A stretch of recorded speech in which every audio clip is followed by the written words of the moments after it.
We are live here on Plus One EXP's Roll for Content channel. My name is Tony Vicinda. I am Chief Alchemist here on Plus One EXP, which is a weird little brand that multi-classes in tabletop game design, beard and skincare alchemy, and the Bardic College of Content Creation. Our hope and desires to help amazing designers find great players who love their games, and amazing players find great designers whose games they can love.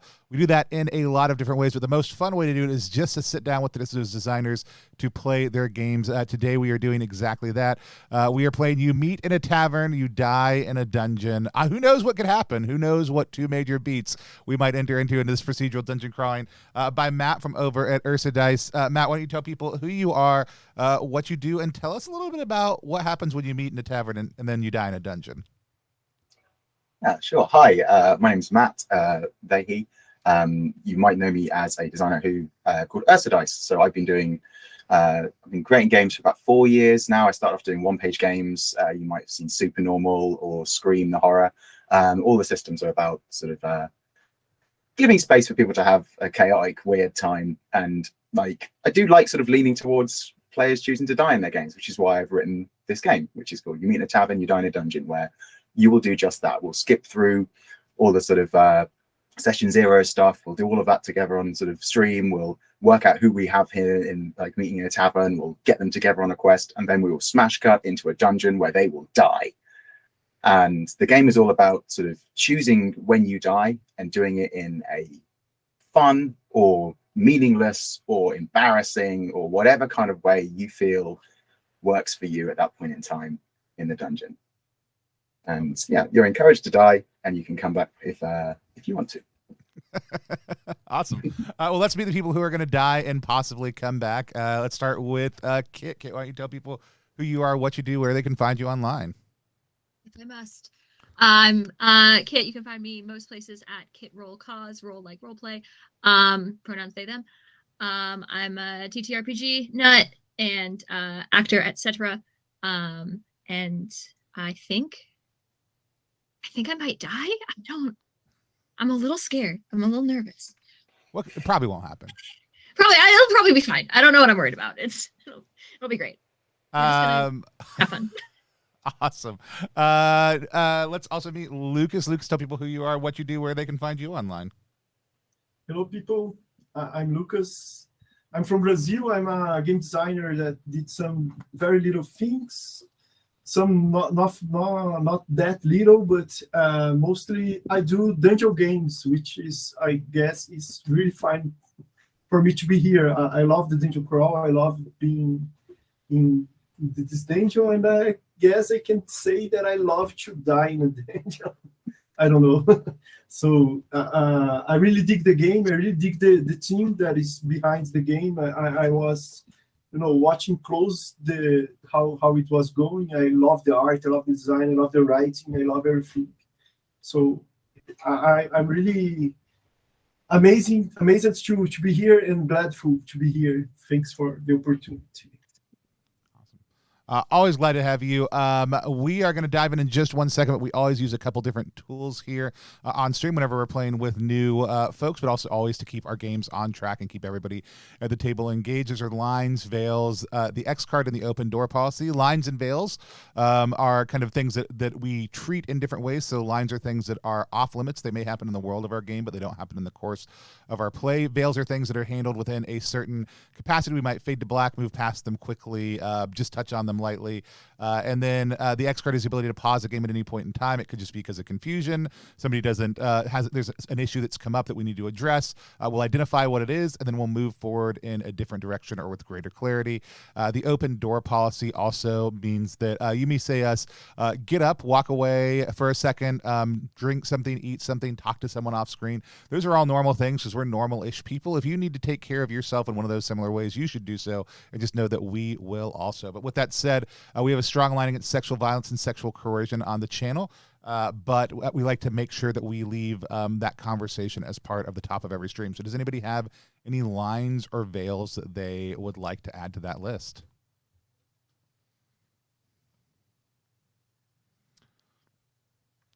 Cool. Sometimes you talk about in advance, but we also are not worried about this one, whereas peril to children, and from what Matt told us, Matt, you said we don't have to worry a ton about a whole lot of that in the game because it's not really the tone, but you guys will see a little bit more about that as we dive in. So with that said, Matt, I'm going to hand things over to you to take us into a tavern and then probably a dungeon afterwards, I'm going to guess. Yeah. We'll see how the night goes. Yeah. So yeah, thank you so much for playing. It's really great to and thanks for having me. It's really great to be here. We're going to start off with some questions which sort of overlap with the lines and veils, but this is all part of the game. It's like we're meant to start each session this way, so I'm going to start each session this way, and we'll just sort of go around. I am a player in this too, so I'll be answering these questions as well. This isn't about establishing a sort of power dynamic. This is very much a sort of a conversational game which we'll play together. So this is a game about Dungeoneers dying. By the end, all the Dungeoneers will be dead. Are we okay with that premise? Good, because otherwise, this is we would do that straight away. Non-starter. Yeah, it's always an encouraging start. This game involves describing the death of your Dungeoneer. So I know we've sort of spoken a bit about lines and veils, but like, let's establish a level of like detail we want to go into there. I think because that's safe. I think it's very safe to say that I don't want to go anywhere near sort of like a Saw level of detail in these things. You know, that's never anywhere I would like to put it or sort of place this. You know, I think, you know, there's ways of describing violence which can be sort of entertaining or can like lean on that sort of ridiculousness a bit more, and that's sort of what I quite like. But I'd just like to establish where you are all at with your descriptions and make sure we're all on the same level as well. So Tony, you look like you're would it be easy if we kind of established a movie rating? Would that be yes, would that be sounds, good? That sounds a really good idea. I think anywhere between PG-13 and non-splatter gore R, I think are fine for me, right? Like and it'll probably, you know, That way, though, I'm also fine going lower than that also, but I think that would be the top Yeah. cap for me is like, I'm fine if it's like very visceral, as long as it's not just over the top to just kind of like roll around and however much blood is splattering all over everything. I'm cool with that. I'm cool too. We don't have to get criminal minds about it, but like, Yeah. Yeah, excellent. Cool, good. It's good. That's good to get that down. The next two are basically, is there anything we definitely don't want to appear in the game and anything we definitely do? So we've had our sort of our big lines of bells there, but is there anything you sort of want out of this game today? Is there anything you sort of, as you're reading it, you're thinking, oh, I really want this thing to happen, or I'm really like intrigued by this, or are you just happy to just sort of see what happens and we'll roll it up on the night? I don't know. I don't think so. Cool. yeah, I think I'm open to whatever horrors you have for us. Excellent.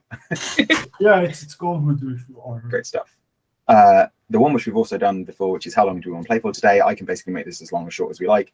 We have an idea of how long we want to play for, so hopefully we'll keep this stream sort of under 2.5 hours. That would be great. We can all get on with our afternoons. I'll go to bed. And yeah, the final one is, what sort of tone do we want to establish for the session? Like, I find that role-playing games you can have the ridiculous moments whilst you want to be serious, or you can be as ridiculous as you want. This is a game which is written for fun, but we can take it in silly places and have everything be a bit more ridiculous, or we can lean on something a little bit more serious on that side of things and let the sort of jokes come out as we go. So yeah, is there a sort of a vibe you want to get today? Let's go, Lucas. Is there a sort of a vibe you're hoping? I used to play something that is like we use it to call here terrible fun. Okay. I guess what our PCs experiment during the dungeon crawl is something terrible, but yeah, behind the scenes we can have some fun and be light with it. I guess it's the tone I like.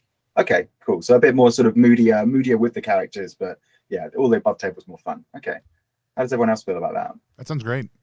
I'm cool with that, yeah. Okay, cool. That'll help me out a bit. Nice. So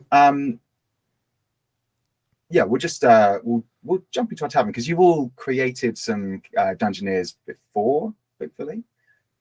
So what you'll have done as that process is you pick your Dungeoneer type, you'll come up with a little bit about them. Basically, you are all out of work, past it, incredibly indebted adventurers. You had previously done, incredidy deeds, which if you didn't roll on those before, we can roll on them now if you want to sort of find out a bit more about your backstory, or we can sort of introduce that as we go. But you are now very much down and out. You are living sort of penny to penny. You're sort of making ends meet where you can, and you are really looking for any excuse for a last score to try and get you out of this slump, essentially. So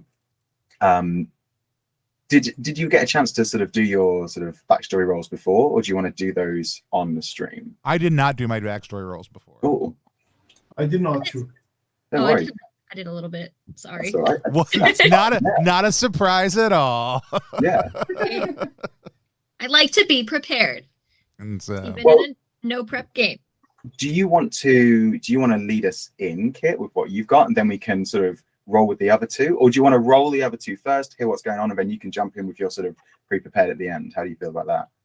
I can go first and give them, I guess, time to look at stuff. Maybe, I don't know. And see how it ends up, and then see how it gets rolled before that. Yeah. After that. So okay, yeah. How much of backstory and character stuff do you want? So we'll have a big intro for you as you come into the tavern, and we'll describe you sort of proper like that. But maybe just give us a little bit about sort of what kind of background you have, what your big adventuring deed was, and how you fell into debt. So those three. Sure. Yeah. Perfect. So I am I'm playing the thief archetype, which plays into that. And so my character runs this little curio shop of totally not stolen goods that they've pilfered from various places, people, etc. And their kind of big claim to fame was on one of these like pilfering missions. They like discovered this new species of like arcane rat, like just like something buck wild. And everybody was like, "That's so cool," and you're an honorary scholar of whatever. They don't care. They were here for the gold. It's fine. But now they're like well known, and it was like a big business bump or whatever. It's cool and fine. But now things have kind of slowed down at the shop, and everything kind of came to a big screeching halt when it was found out that this proprietor of this shop was actually 3 goblins in a trench coat. And that would be fine. The pilfering was fine. The government was fine with that. That's just, adventuring stuff. That's what it is. But they've only been paying one person's taxes for most of their adult life. And so they've kind of, their shop has kind of been taken on as collateral until they can pay back 20 years of back taxes. Amazing. And what are the 3 goblins' names and pronouns? Well, so I may have got a little bit silly and goofy, but that's a so cool story. I feel sorry that it's going to end. Really. They're confident in their abilities, probably. So they kind of have gotten used to collectively referring to themselves as this one entity. They them is appropriate thematically, but individual they're collectively known as Mo. Individually, their names are Eeny, Meeny, and Miny, though.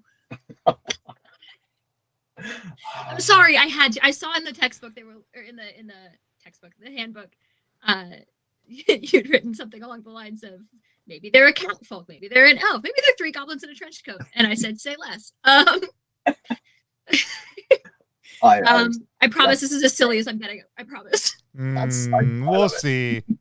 Yeah. So who would like to go next, Lucas or Tony? I can go next. Now that Kit's definitely gotten us in the mode we need to be in. So I went ahead. It's just for anybody who hasn't seen. This is like 3d12 rolls, right? So Squark. Squark is a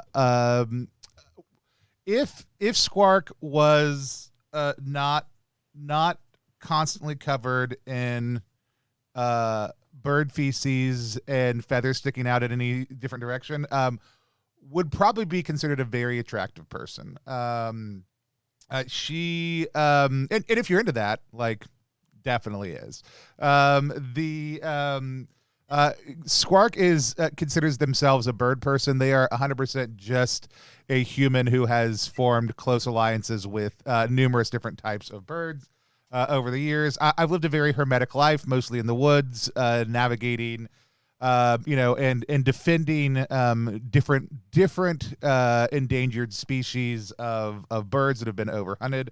I also at one point I don't like to brag about it, and I really don't think about it, but I did regrow the world tree at one point in time. World tree was in a bad place, was dwindling, and with the help of my bird friends was able to bring it back to life. I have been recently trying to, getting a little older, getting a little slower, need the support of a community, moved back close to people. I'm dealing with a lot of heavy fines right now because what Squark did not know is shitting on people from above is not okay. And the city guard does not take kindly to it. And, I've done it a lot. I've gotten up in a lot of high places. I've done a lot of defecation. I just thought it was normal. Apparently not. And now I've got a lot of fines I've got to pay off. Were you meant to know? Who is society to judge for you for who you are? This is my thing, and so I'm just saying, when we're in the tavern, check the beams, above you before you sit down. Who was going to tell you that this wasn't societally acceptable? Like, I mean, for decades of my life, no one complained. For decades of my life. And was it she, her for Squarks? Probably she, they. Cool. Bet. And Lucas, do you want to roll have you rolled yours already? Do you want to roll them on here or or you're muted? I rolled it already. Great. So who have we got? So I'm a gnome, My name is Tigling, and I'm a very little guy, short guy that have some really strange vices, like drinking dragon bloods, I guess. I once defeated a dragon. I claim that I defeated a dragon, and for this I study in some magic, some wizard tower that is a guy that nobody here anywhere, but I'm claiming that this guy exists, and I studied with him, and I can do some magic, sure off. And once once I finish my studies, I go to slay that dragon. I claim that I could, and there are some some things that I don't like to, and this dragon give me blood, and I drink this, but it's it's ending soon, so I guess I have to get some more. All the people say that I'm a liar, but I'm not. Yeah. I'm not. So was it Pigling was your name? Yes. Yeah, Pigling. Fantastic. And what were their pronouns? And what are their pronouns? Sorry, Lucas. Yes, I guess it's he, him, they. Cool. Great stuff. Cool. So, yeah, I think we've got a totally normal adventuring party. Yeah. Yeah. Just some totally normal dudes. So let's go to our tavern. Let's have you sort of arrive one by one. I think we'll have the camera start to sort of pan over this bustling city. It's quite a crisp sort of cool afternoon, and the sky is very blue, and we're Lucas did not. We lost one. He did not want. He's died already. Yeah. Oh no. Yeah, we sort of over this I guess it's quite a sort of metropolis that we're coming across, and you can see people moving around the streets. There's busy market times.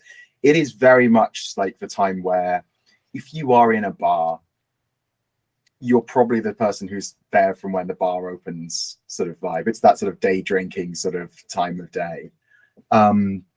We're going to pan down to the quite lavish boutique exterior of the Prancing Manticore, where this beautiful A-board is placed outside, and it has this sort of manticore, like it's manticore rampant, but there's like a little flick of the tail, so it's like it's given this maybe the back legs coming out as well, and it is like the whole place is done up in a little bit faded sort of red and gold paint. Like there's a few chips here and there. There's a little bit faded, but it's got this old expense sort of vibe to it.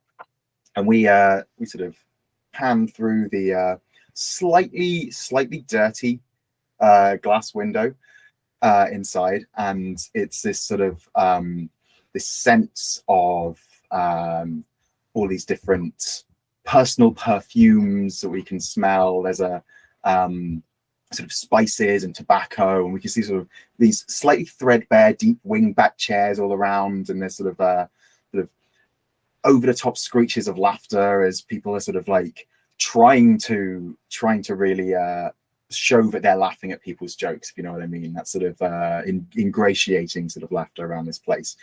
Everyone's sort of tucked away in their little booths, and just stood behind the bar is this completely hairless sort of fish person. Like it's sort of, there's a mermaid element to them, but it's very much like heavy on the mer. I've got to know. Do fish people in this world normally have hair and this person is bald, or is this a special feature for a So typical person? of fish people? I'm thinking like technically this person would be called a mermaid. Okay. But there's so much fish going on. It's like officially mermaid on the birth certificate, but we're very heavy on the fish. Okay. Yeah. It's like my grandma was 1/8 person. Like Yeah. Mostly fish. Don't worry about it. And they are in this sort of very, very neat suit, which is just sort of, I guess, almost like stapled and like pinned across the fish body. The little sort of fin, which is sort of fingers, are hanging out the side, like picking up things and like surprisingly skillfully mixing drinks. And the door of the tavern swings open, and we see, what do we see when Mo strides in or toddles in, however that would work? And who do we see? So you could, in the same way that this person could be called a mermaid, this bartender, Mo could be at first glance seen as, maybe just like a scrawny orc, maybe like, they're like a little bit gerblin looking, but they're like way too tall for that. They are in their trench coat. Nobody outside of like the three like government people who were like got them in trouble. Nobody knows. They're just Mo. So they're just like this like they're scrawny. They're not that tall, but they're too tall for how lanky they are, and they bend all weird. The knees aren't where it's fine. And so they hop up on this bar stool. And like, again, the legs are so much smaller than you would expect for someone of that height, because the smallest, the bottommost goblin must also get up onto the thing. He can't hang for that would be uncouth, right? So he's far too tall. It looks like he's almost standing on top of that stool. But they're just a little bit wobbly. Maybe that's just how they are, though. It's fine. What's their order, and how many drinks is their order in a standard round? They order 3 shots at once. But they sip it. Yeah. it's like they're like 3. I want like 3 like whiskey shooters, right? Like, and then they're like, you're just gonna like pound them. No. No, they sneak one into the jacket, and then they wait a second. They're nursing one of them, and then sneak the other one into the jacket, and then they're like, "Where'd the other 2 shot glasses go?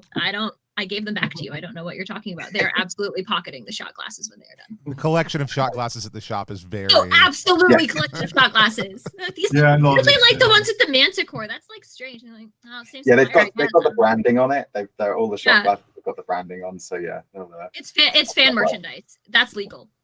Yeah.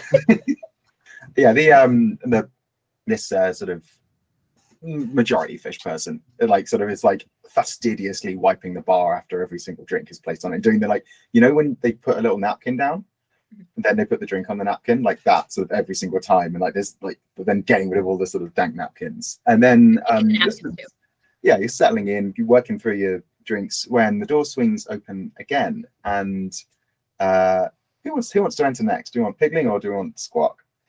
We can have the door swing open again. I think the scene, though, is like the door swings open again and everybody zooms over and you're anticipating seeing Squark, but you actually just see that there's somebody leaving. The door slams shut behind them, and all of a sudden you hear the sound of like almost a water balloon being dropped on somebody, and then that person screaming outside the door. And then you just see high up shadows right outside the window, and then from you hear something else open and close, and then you see the lithe form of Squark scramble across the rafters and down to the bar, and pull up, and in a voice that's way too normal, just says, you said this fish person is wearing a meat suit, correct?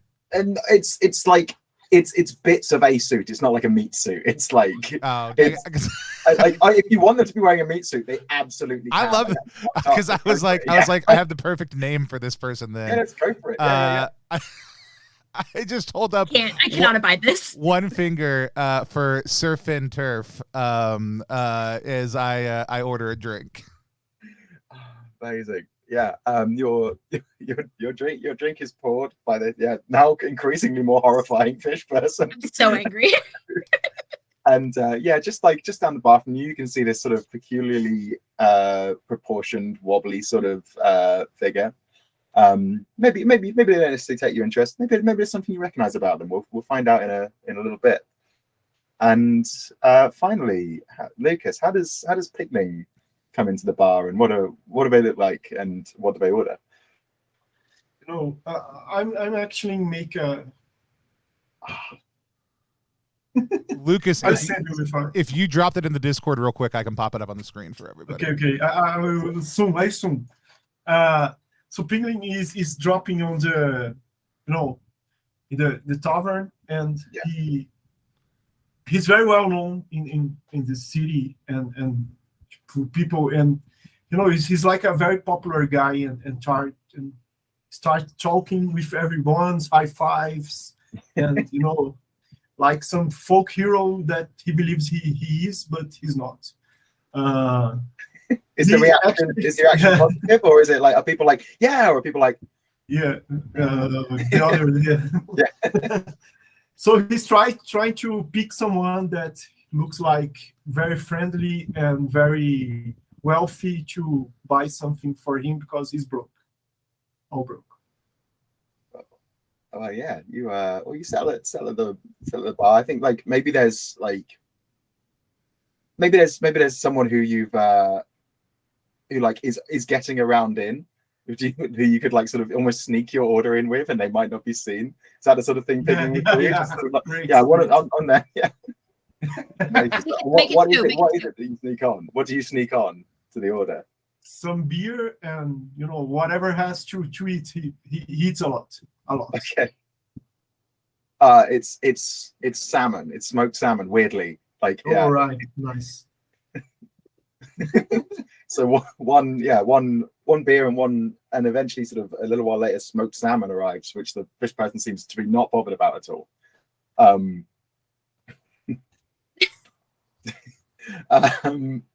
So yeah, you're all settled in. I guess Pigling's sort of chowing down now on this massive salmon. Sort of shots are disappearing into the coat, and Squawk is, I guess, dripping maybe a little bit, like sort of leaving sort of like dust around or something. No, yeah, like feathers and stuff. Like actually, like it's hard because it is like one of these things where like all of the heavy feather cloak they have looks really, really nice, right? Like it's just kind of like the whole ensemble is like you're just so close to this being a really kind of striking appearance if it wasn't for all the bird shit. Like, you know, like that's the vibe. And so it's like this is actually like this is largely working for you, just not quite. And they definitely just pay for their drink, like as they get up and start to move around the room, by dropping a bunch of shiny things they found around the city on the countertop. Luckily, one of them is actually way more money than it should be to pay for this drink, so the bartender is not upset. Like on balance, they end up fine. Like sometimes it's just like, here's 3 pieces of wire I found, and that's very upsetting. But then sometimes it's like, hey, here's 10 times as much money as you need for this drink. It's like, it's fine. Amazing. Yeah, so I guess like there's definitely like a higher end of service happening whenever Squat goes back to the bar. So we're now going to establish some connections between you. So we're going to find out basically how you, at some point, your Dungeoneers have crossed paths in the past, and you have in some way massively fucked the other person over. And we're gonna notice, like we're gonna have a scene basically where sort of it's all going to be water under the bridge. Like it's a long time ago. It's when you were adventuring, right? It's not like the cause of your downfall now. It's very much something you can laugh about in hindsight. But we're going to find out how you know each other, or how you've connected with these people, and then we're going to have a little scene or run a few scenes for you where you just sort of find out who recognizes who first, how do they recognize one another, and sort of what's the sort of key element of the story which they sort of agree or disagree on, and we'll sort of resolve that, and then maybe how you come to sort of see it more amicably together. That is amazing, by the way, Lucas. I've just seen that. Yeah. Those eyebrows. Thanks. Yeah, I'm about to pop it up on stream. So You're in for a treat, viewers. What a stately mustache. I like to draw. Sometimes it helps me to, Yeah, Absolutely. to get in the game. I have some problems with attention, but it's focus. yeah, and it's the output's great. So yeah, all for it.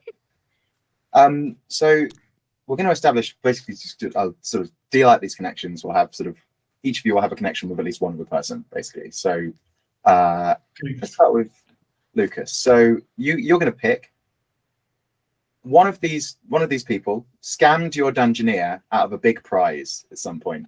So have a little think who you might want that to be, and then we'll have a scene with that. Tony, one of these dungeoneers picked up a package that was meant for your dungeoneer at some point. A very, very important package. Yeah, this one. Who has to be one of the other players' character? No. Yes. Yeah. It's one of these people. Yeah, I'm sorry. I forgot the name of the goblin. Mo. Mo. You can Mo. call us Mo. Mo. Okay. So Mo has a package that, someone delivered him. He lied to me that it was not delivered, and I guess it's mine. I know it because of the ghost ships on the town, but it's supposed to be mine. Has to be with dragons. I don't know. So you're going for the package one. Is that your? Yeah, package. Yeah, no worries. Okay. I'll do you another one, Tony. So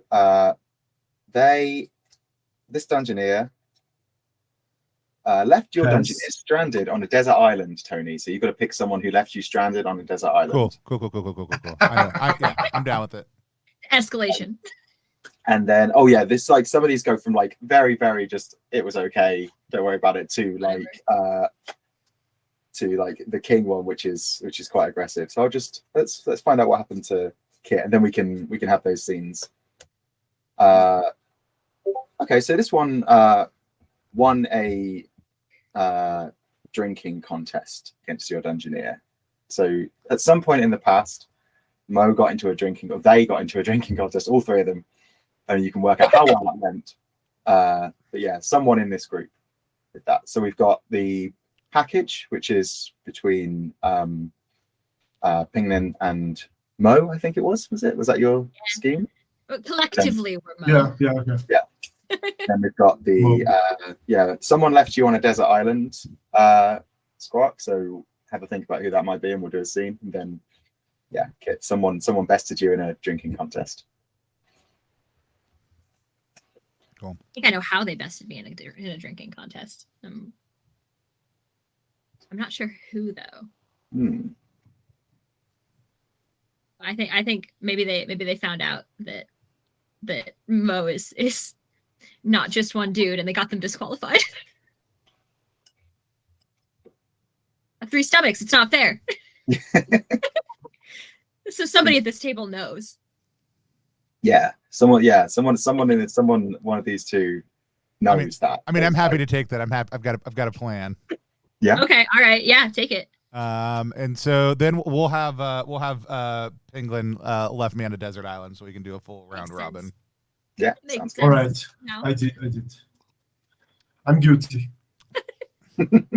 Are you regretful at all? Sort of. Regretful that I got off that island. Yeah. Regretted that there's consequences to the actions. Yeah. So do you want to sort of, are you happy to just sort of have that be just sort of sat in the background, or do you want to run the scenes in a bit more of a sort of a first person-y or sort of third person-y sort of way? It's super chill if you just want to go we've got those connections, we'll have fun with them and bring them up as we go, or we can do this sort of scene now if you want.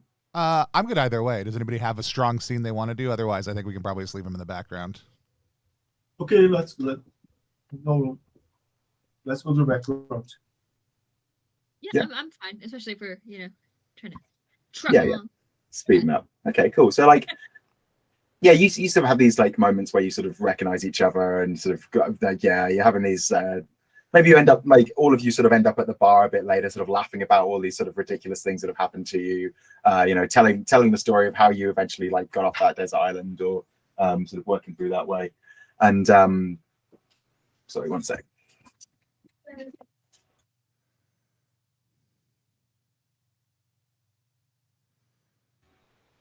Sorry, just gonna let my partner know where the cat is. You're good. Fair enough. And like, as you're sort of telling these sort of these stories of your adventurers and your like sort of high drama sort of moments, the fish person bartender like sort of is getting more and more interested. I think we're getting sort of like later in the day, and like if you're like maybe like you've been here quite a while now reminiscing, and we're getting to the sort of evening time, and like there's not many people in this place generally, but the bartender sort of pipes up and like starts to tell you about this, picking up that you're sort of canny adventurers. They tell you about this shield they've heard about, this ancient hero's shield, which is it's supposed to basically, if you have it, no harm can come to you if you're wielding this shield. And it's this sort of legendary item that's been spoken about for a long time around the city. And they heard some sort of late night drinkers talking about where they think it is. And they haven't seen those adventurers come back since. But this is an opportunity for you, basically to maybe do one last big job, one last score to find this thing. And they mark on this map for you the location of this sort of towering frozen mountain and this entrance to this dungeon, which is marked by this sort of enormous gateway of ice and stone. And they sort of, yeah, they tell you that this is basically where you're supposed to be able to find this ancient shield. So if that is what all your adventurers are happy to do, then let's find out how you die, and we will smash cut to that dungeon. Sounds great. Cool. I'm just going to draw cards for you at random, unless any of you want to go onto like a draw a card sort of website or something like that and draw a card for yourself, because that's how we'll. I'm fine if you want to just draw them. Why don't you tell us what you're doing as you go, so people Cool. at home get a sense of kind of how the game runs. Yeah. So what I'm doing now is I'm going to draw everyone's destined death. When we go into the dungeon, there will be things called hazards, which will have these things called tags, and those tags sort of are abomination, acid, beast, demon, fire, humanoid, ice, mage, monster, ooze, poison, trap, and undead. And they are things that you can encounter in the dungeon, but they are related to what we're going to do now, which is deal out a destined death. So this is the tag for what you will die to. When you encounter it in the dungeon, you don't have to die, but you can at any point when there's a thing with that tag, choose to die. And it's all about just triggering that in an entertaining way. You don't have to, you don't have to get yourself worn down. You don't have to get yourself sort of hurt or things that have to go badly for you. You could succeed in the role and go, I just want to die now. So, that's what we'll do through this. So let's start with Lucas. Let's find out how Pingling is. Sorry, let me just get that spelling up again. Yeah. Thank you. Pingling, is going to die. Okay. So you are going to die to a mage. So something with the mage tag is going to kill you today. Yeah. Sweet. I guess I can talk about it during the game, or now I can elaborate it now. So Okay. what we'll do is like we'll have rooms where these things with these tags come up, All right. and you can sort of jump in and do that. Yeah. So we'll Nice.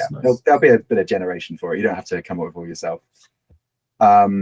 Tony, Squat is going to die to a demon. Ooh. Something with the demon tag. And Mo are going to die to acid. Okay. Are you happy with that, or do you want to? Does anyone? I like it. No. Yeah. Love Cool. that. So yeah, what I'll do is I will we'll sort of have a scene where you all arrive at the dungeon. We'll talk a little bit about what happens to you on the way, and then we'll sort of smash cut and start doing rooms where we'll do some bit more first person action and get you doing some things. When we get into rooms, you've all got stats.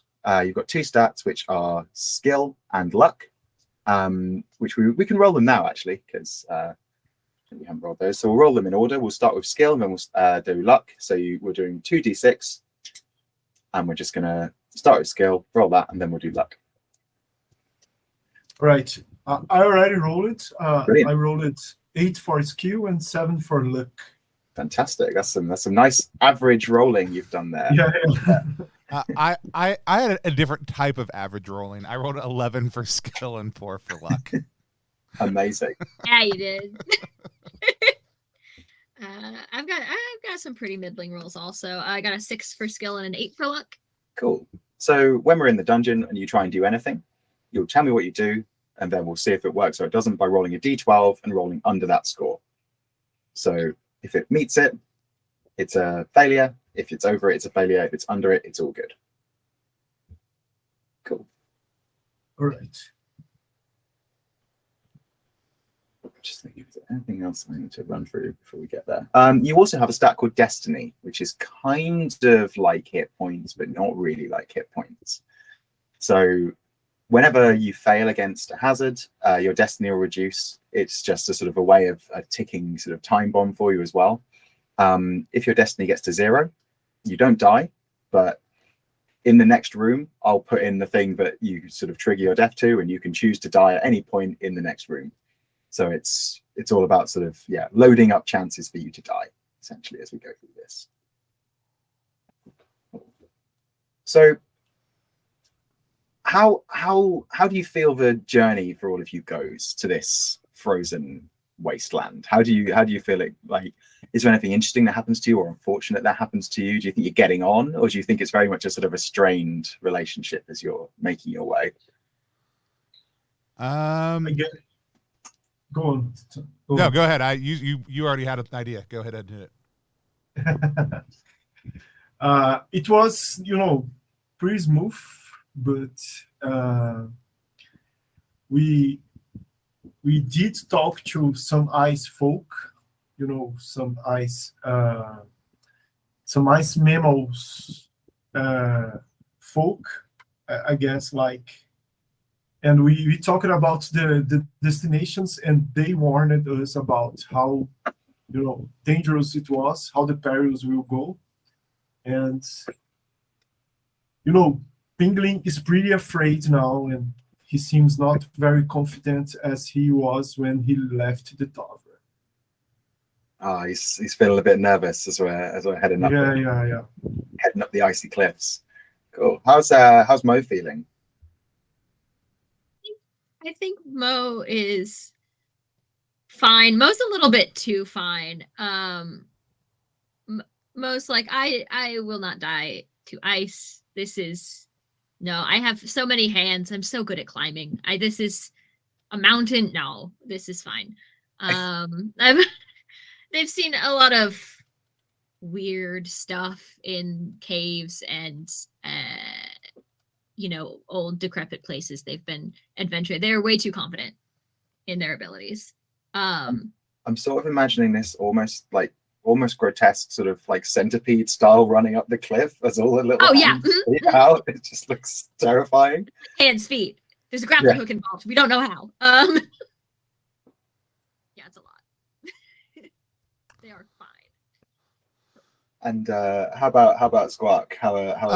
Squawk's been doing pretty okay. Glad to be out of the city, back in the wild. Really excited for the first bit of the journey because we're kind of in the trees. As days get sparser and sparser, we see Squawk get a little bit more upset because they just got to spend a lot more time on the ground, and this is not it's not my thing. But I've got a really thick winter coat.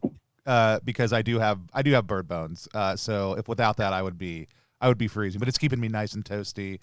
And I think this is probably the first time we get a sense of like Squawk's animal companion, because they've been flying around and now like they're like just hanging out inside of my cloak with me most of the time. And so but like other than being cold, I'm okay. Yeah. What's your animal companion called? Also Squark, but that's like people call me Squark because when they're like, "Who are you?" I always tell them Squark's name, Right. because I assume that's who they're talking about. Like I don't have a strong sense of myself as a unique individual person, so much as I do an extension of the relationship between me and Squark. We are Squark. Yeah. Our Squark. Nice. Cool. I love to use Quark too. Great. So like, yeah, we sort of cut to this sort of frozen mountain. The snow is sort of coming down, the wind is swirling, and you trudge your weary way up into the foot of this enormous gateway, which sort of leads into the mountain itself. And ahead of you is this dark, sort of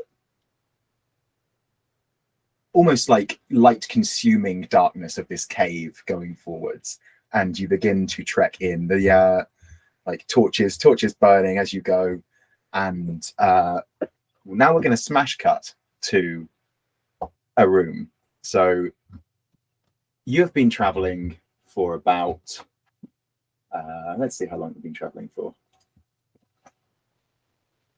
You've been traveling for about 2 hours through this dungeon. You've been sort of wending your way through broken rooms and sort of places where there's evidence of people having been here before, sometimes recently, sometimes possibly a lot longer ago.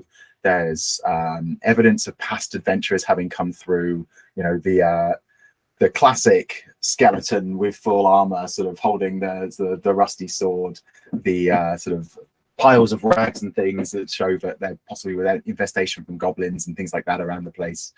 And finally, we sort of cut to you coming to this room where you can hear this banging on the inside of it. And as you go in, there is just this chaotic scene. It is this clearly used to be an infirmary. It's got this sort of rows and rows of sort of stone bed tables laid out. There's vials and things like that all around the room. There's lots of like broken glass, and you can just see this person who's wearing these sort of like acolyte's robes running around a room after this flesh construct, this sort of meat creature which is stapled together, bits of people and bits of creature and sort of limbs sort of flailing as it goes. And in the middle of the room, getting wider and wider, is this spill of chemicals that appear to have been completely knocked over by this flesh construct. So we are in a room and we've got 3 hazards. We've got a flesh construct, which has got the abomination and the monster tag. We've got a chemical spill, which has the acid and the poison tag. Then we've got an apprentice, which has the humanoid and the mage tag. What you all need to do is succeed against each one of these at least once to be able to put your dungeoneer sort of out of harm's way. What we'll do is we'll roll initiative. So you'll all roll a d12, and the person with the lowest is going to go first, and then we'll sort of go on from there. A 2 could be you. I got a 5. I got a 5. Also got a 2. Should I roll again? Yeah, have rollies. Yeah. 7. That's a 10. 10. 7. 10, 7. Cool. So we have got, first up, we're going to have Mo. Then we're going to have Squawk. Then we're going to have Ling. So this is a game where I react to what you do. You very much have control over what you deal with. You can deal with 1 hazard at a time. And when you do, if you succeed against it, you'll roll or you'll apply the sort of success versus hazard amount on your sheet. And that will sort of, it'll work as a way for us to sort of either think of sort of you making this less dangerous for other people, or it's a bit more sort of sort of flowy than it's just standard hit points. But you don't have to attack things. You don't have to go in with all guns blazing. If you want to deal with more than one hazard at a time, it'll get a bit more difficult. So we'll add a little penalty to your roll, and things can be worse for you. So if you do fail that roll, then I'll reduce your destiny by a certain amount as well. And you probably get more reduced from that. I just noticed that I was supposed to do something before initiative, but since I'm going first, can I go ahead and do it now? Absolutely do it now, yeah. I've got a quarry worth facing as one of my ranger abilities, or is my ranger ability, and so I want to have the meat people abomination be my quarry worth facing. Awesome. Do you want to tell us what happens when something is your quarry worth facing? Yeah, so when the Dungeon Keeper describes the hazards in a room, but before initiative is rolled, pick one hazard to be your quarry. Reduce D3 additional destiny on a success versus this hazard. So this is more about me honing in on a specific enemy and then wearing them down more quickly. Excellent. And if that says destiny there, that might be a typo from me. That's meant to be HP. So that's I figured as much, but yeah, that's fine. Yeah. You don't have to reduce additional destiny there. Don't worry about it. Yeah. That's a good reminder for me to go. Luckily, there's an editor coming in to do the editing. That's what we're going. Editor Sean F. Smith regularly runs games and appears on here on Plus One EXP. One of our good buddies wanted to be here today but could not because of some. Oh, it's our darling Sean Smith. Yes. And so, very excited about that. Yeah. So that's my quarry worth facing ability. Fantastic. So yeah, you're basically wear them down a bit more. We've got 2 Lucases. Sorry. It's all right. You've gone through time. Oh. There we go. Nope. Maybe. I've got to remove. I'll remove old Lucas when new Lucas comes back. How many Lucases? Yeah. It's 3 Lucases in a trench coat. Oh, what were the tags on the flesh construct? It was abomination and something, right? Yeah, so that's abomination monster. Monster, got it. And Cool, then you've got a chemical spill. I don't know what's happening. I got it. You're good. Yeah, we got you. You're good. I wanted you to come back before I removed other Lucas from the call. Okay.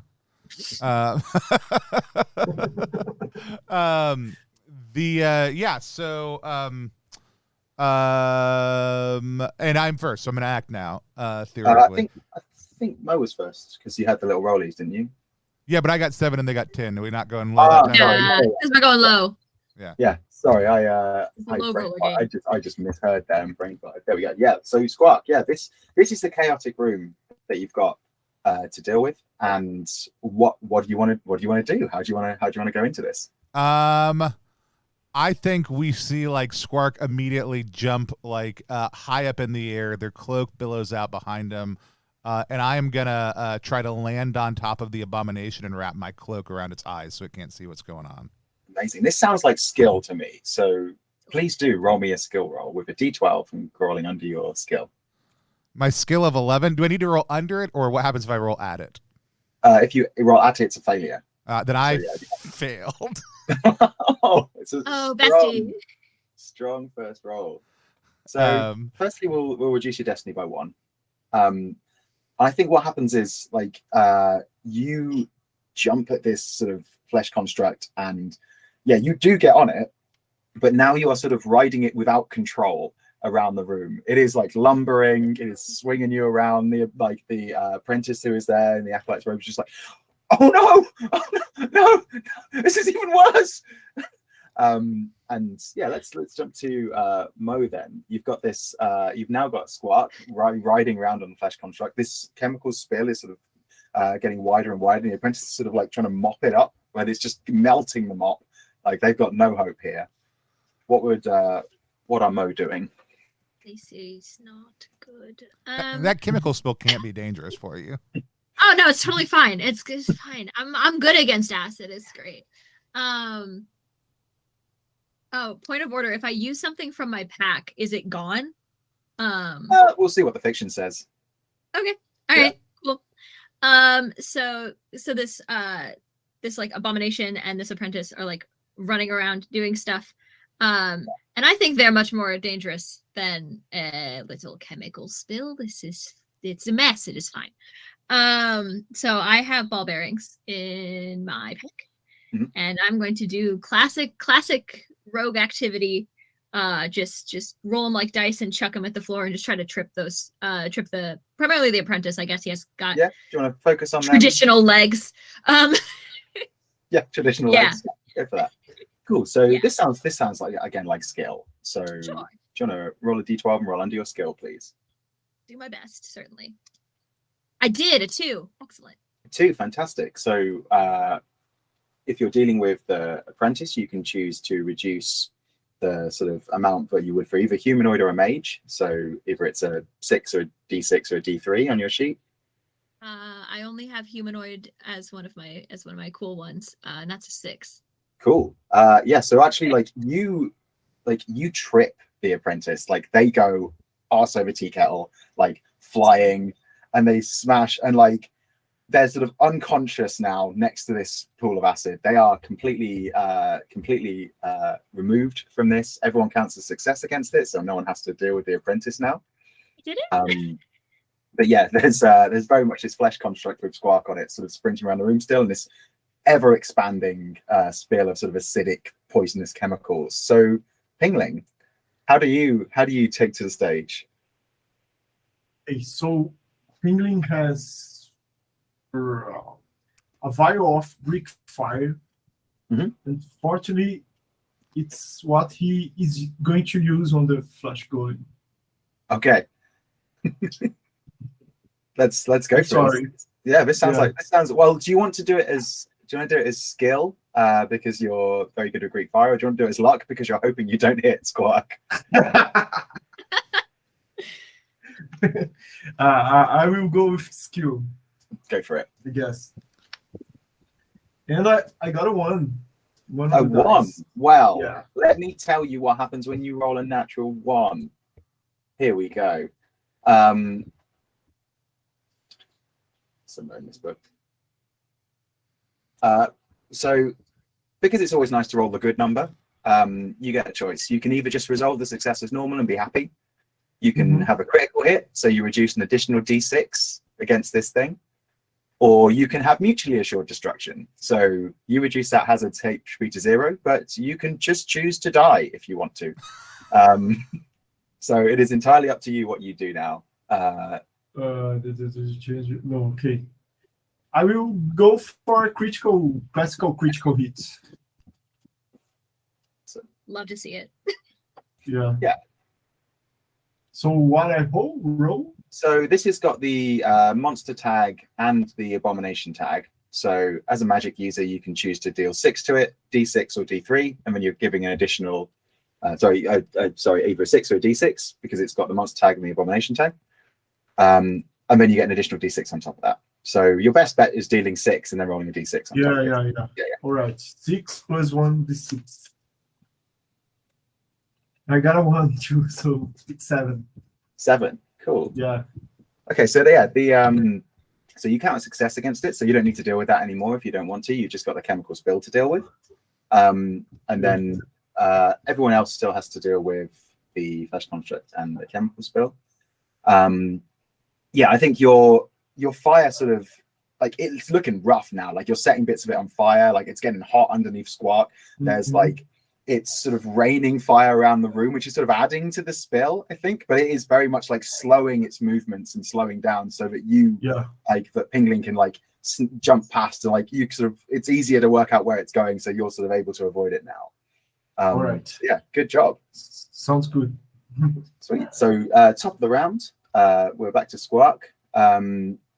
Do you want to keep dealing with this flesh construct, which is wobbling around under you, now on fire? Now on fire. The smell of steak gently filling the room as we go. I do. So I've got my cloak wrapped around it. It can't see. It's on fire.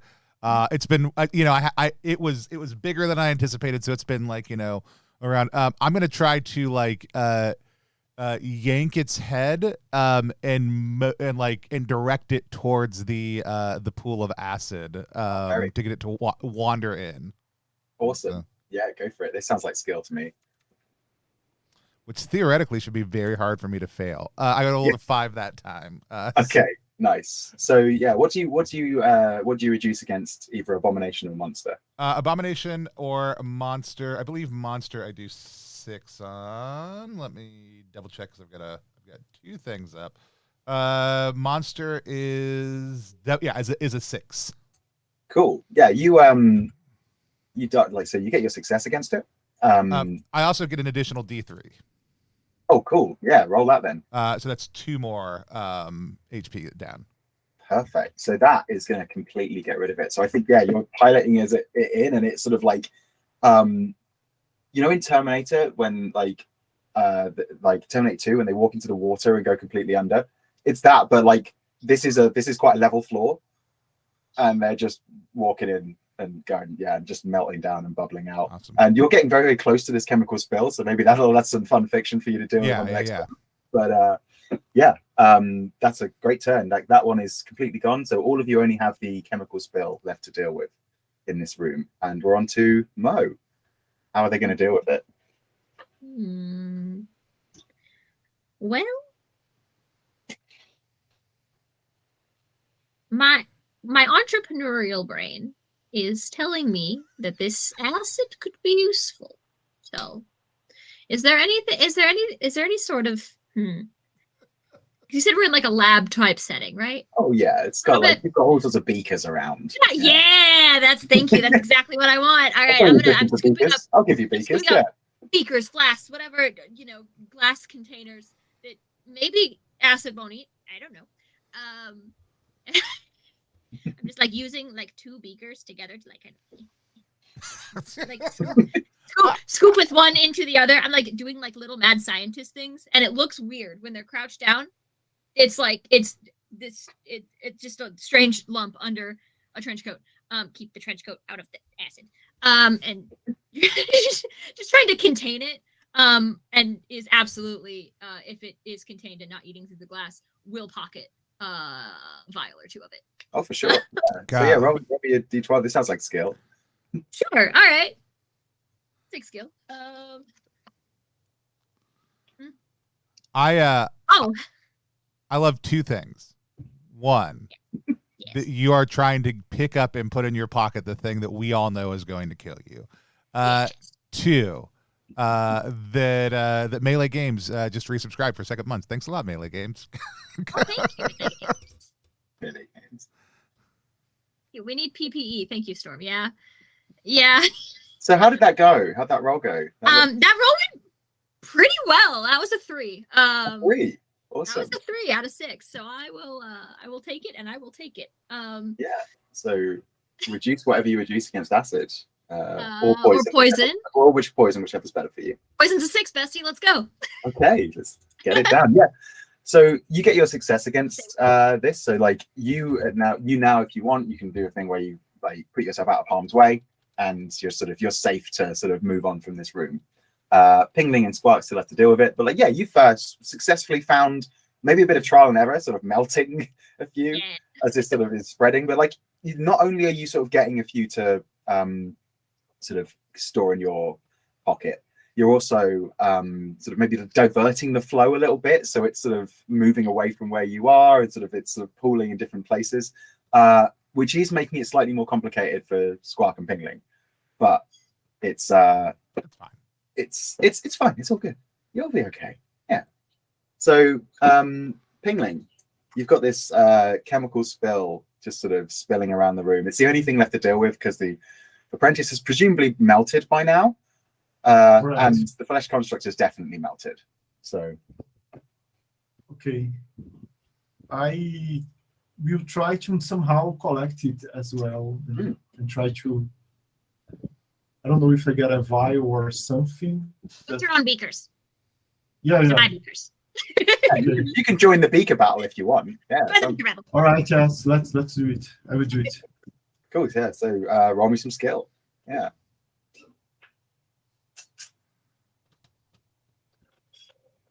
I'm sorry. It's okay.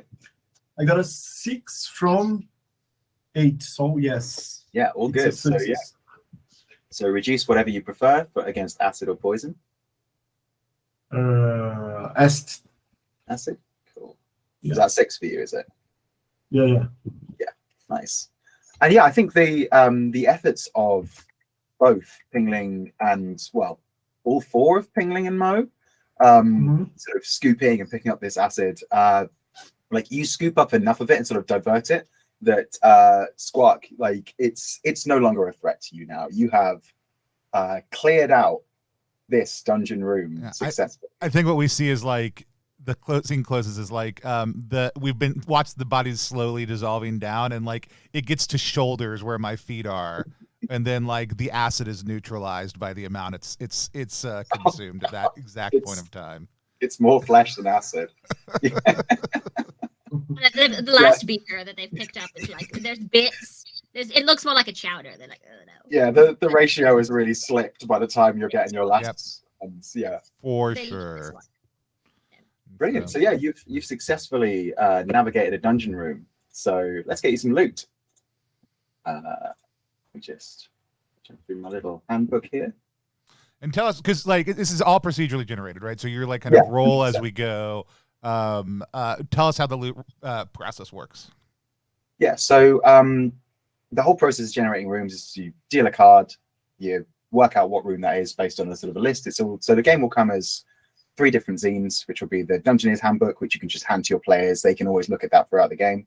You've got a Dungeon Keeper's Guide, which has got a bit about running these rooms and a bit more guidance about that sort of things if you want to go a bit more into it. And then you've got the Dungeon Manual, which is it's got those rooms in it. It's got all of the hazards in it, and they've got descriptions of them and all their HP, which we've been reducing throughout as well. And then we've also got a load of loot. So you can, when you go into a room, you can choose to like D6 roll stuff that's in there, or you can just take these suggestions and just procedurally just generate this dungeon as we go. And depending on the suit you draw, it's got sort of different vibes for the dungeon as well. So you can make it escalating, which is what I've done today, or you can make it a bit more completely random and have your real weird sprawling all over the place dungeon crawl. Cool. When you clear out a room, which we've just done, we'll roll on a D66 table and generate some loot for you. Depending on the level of the room, so we did a little first level room there, you get less loot. So you'll only get 1 for this room, but yeah, let's see what you get. So you have got, and this can be used by a magic user, a priest, or a thief. You have got a convincing scepter. So when you succeed while using reason, communication, or social skills to negotiate a hazard, you can reduce that hazard's HP by an additional D6. So this is, it's a thing which you can use to sort of, if you're not just going guns blazing into a room. What? Us? Yeah. Do you want me to drop the text of that into the chat? Sure. In case you want to go back to it. And when you want to use that has a cost, a destiny cost. So if you want to use these items, it'll cost, and you just reduce your destiny by the amount of that item, and this item's destiny cost is 2. Cool. So I'll pop that in the chat for you. Seems like a pinwing thing to me. Yeah, it's totally. It I already have it. He's taking it. Yeah. There's no discussion. I just assumed that you were gonna say it seems like a Pingling thing, and then be like, "This is how much gold I will sell you." I've picked this up. This is the same thing I imagine that happened with the package that Mo stole from Pingling. Was like, this seems like a thing that you might want, or he came collecting for it. And they're like, I will sell it to you at cost. Which cost? I sold your package back to you. I made you pay for it again. It was a founder's fee. Okay. I was babysitting. Yeah. I'm surprised. I will only believe you because no, I'm afraid to die here, and maybe I will need your favors. Awesome.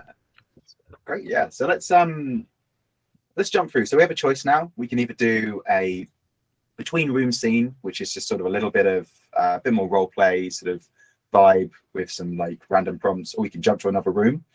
I'm just looking at where we are sort of time wise, and if we want to sort of keep it to like 2.5, like if you're happy to just jump to another room. Let's jump to another room. Yeah, I think we just did a little bit of role play. I think that kind of wasn't bad. Sweet. Oops. And no, that's great. Like it's this is the thing. It's like Oh no, sorry. Question. Do we get to keep the acid, or does Oh, that yeah. not work? Yeah, we can add to your little packs. You can say you've got some acid. Yeah, it'll just be something you can use to describe nicely. Hell yeah. Okay, Yeah. cool. Bet. Like if we want, we can start trying to add sort of additional mechanical rules onto that if you want. Like you could add, do a sort of an extra 1 HP of something against certain things, but we can work it out as we go. If it's cool, we'll do it. Yeah, really cool. Absolutely. Yeah, exactly. 100%. Just to say as well, whenever we want to call this to a close, we can have a thing called a last stand. So if you're still alive and we're going through rooms and we go, this is how we end it. We set it up so we have one final room where you encounter the most sort of intense version of whatever it is in the dungeon manual for how you die. So, and it can be in this sort of epic, almost like sort of Khazad-dûm style setting, or it can be in a dank little swamp if you feel like everything's gone badly for you, or it can be, a room we all sort of work on together. But if you're happy with it, if obviously people can trigger their deaths at any point, but maybe we'll do like one more room, see how we're doing for time, then either another or the last stand, or just the last stand, and we'll sort of work it like that, just to keep it all moving. Awesome. So, someone want to roll me a d6? We'll see how long it's been between that last thing and what 4 and the next place you end up. 4. I rolled a 4. Oh, it's another 2 hours. Rolled a 4. Yeah, another 2 hours of marching through the dungeon, going through like weird little rooms, probably having a few like weird little encounters as you go, like meeting like possibly more of these sort of apprentices who are just sort of getting into all sorts of problems, trying to.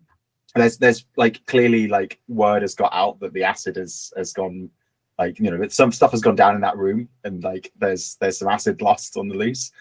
But yeah, you just need to be slipping by, and after a couple of hours, you find yourselves sort of the corridors which you were going through before have kind of lost their way a little bit. You find yourself sort of moving around this place, and like you suddenly realize it's like after a little while of trekking, but you've actually wandered into a labyrinth, and it is this sort of eerie calm compared to the chaos from before has sort of descended over the place. There's like surprisingly clean sort of corridors, no dust falling anywhere. Every so often there's sort of braziers on the walls. And from like traveling through this labyrinth, you're aware that there are quite a few traps and things like that. Like you've come across these like spiked walls that swing out. So I'm going to tell you, in this labyrinth, there is a classic monster, a Minotaur. So that's got the monster tag. There is a legally distinct jelly cube, which has the acid and ooze tags. There is a spike wall with the trap tag, and there is a skeleton with the undead tag. So I will let you all sort of describe how you're working your way through this bit of labyrinth and what sort of things you want to encounter and where you want to encounter them. We'll sort of run those turns like that, if that works for you. Yeah. All right. Cool. So we're about to roll initiative, Tony. Would you like to do something? I'm going to have it be the skeleton. Skeleton. Cool. Awesome. So yeah, let's roll initiative for a new round.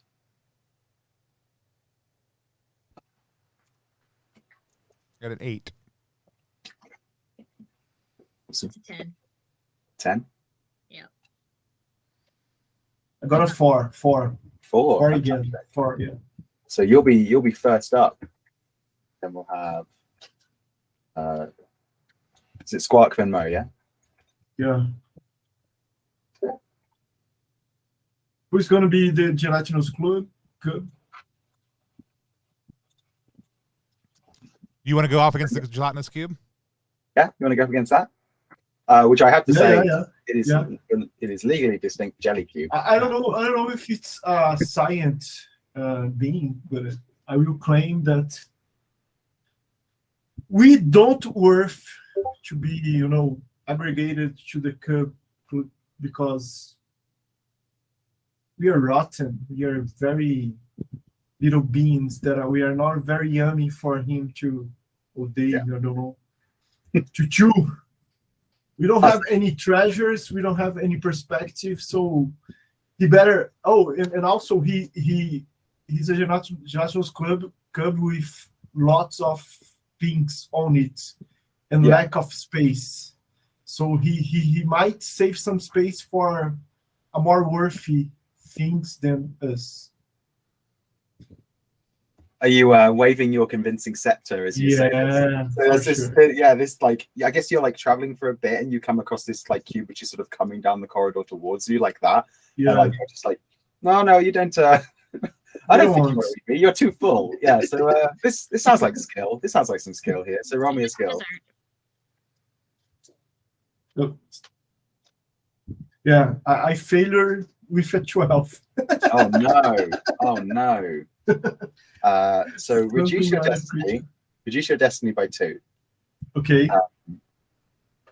And yeah, I think it is like you quickly realize that it can't be convinced. I think is the outcome of this. Like I think if it had worked, it would have worked, and it would like we'd have a sentient jelly cube roaming around making friends with people. But yeah, I think like that whole maybe the way you went at it this time, pal, it just didn't cut out, and it's like it sort of expands and it starts expanding down the corridor and like filling into different passageways. And you can see the things inside it sort of like corroding slowly as it sort of expands towards you. Yeah, so an unfortunate roll, but a very good turn. And Squawk, you're up next. What do you want to deal with? What do you want to try and engage with? Are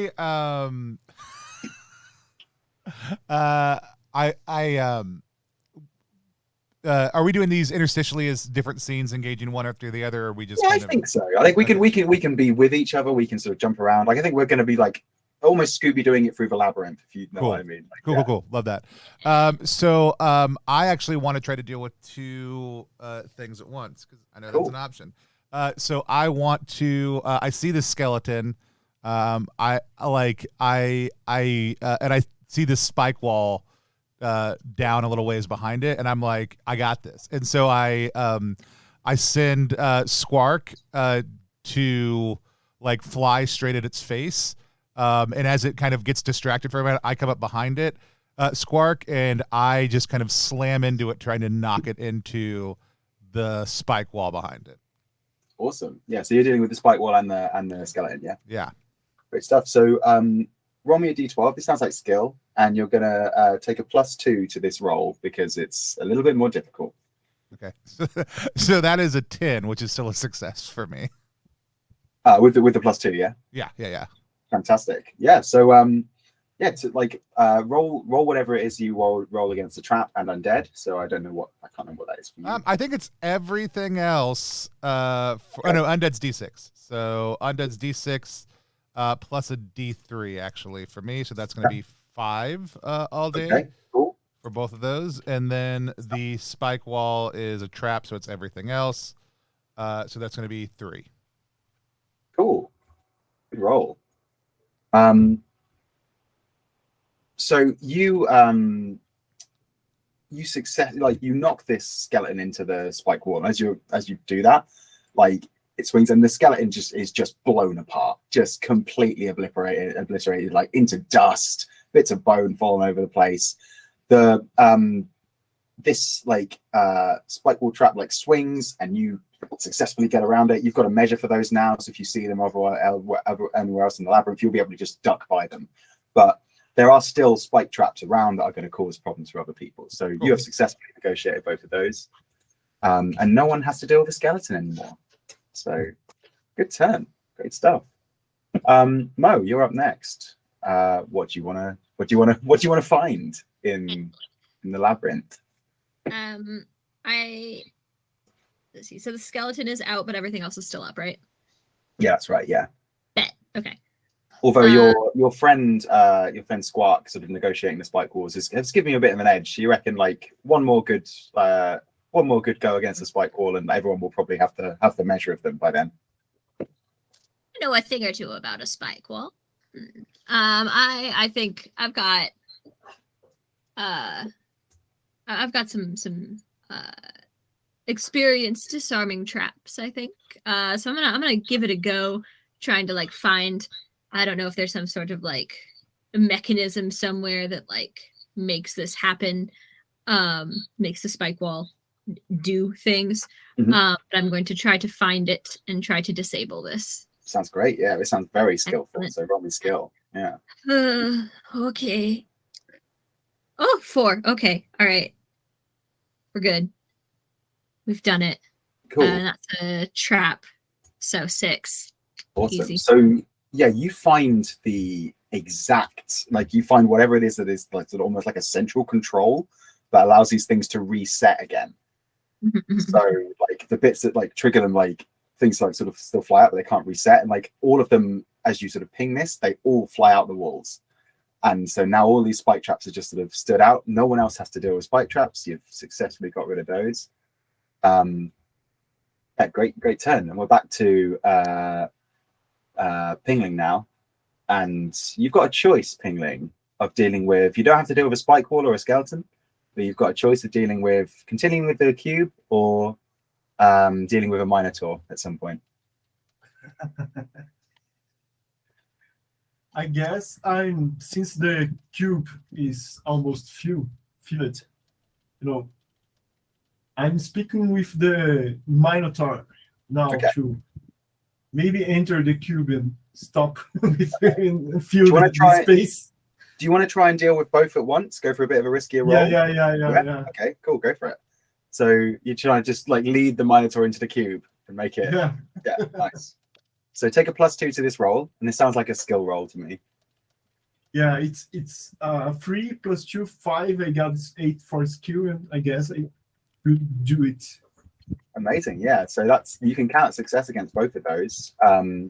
Reduce the what do you reduce for a monster, and what do you reduce for monster D6? Cool. So roll that for me.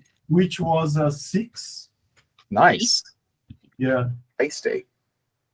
And what do you reduce? Yeah. Convincing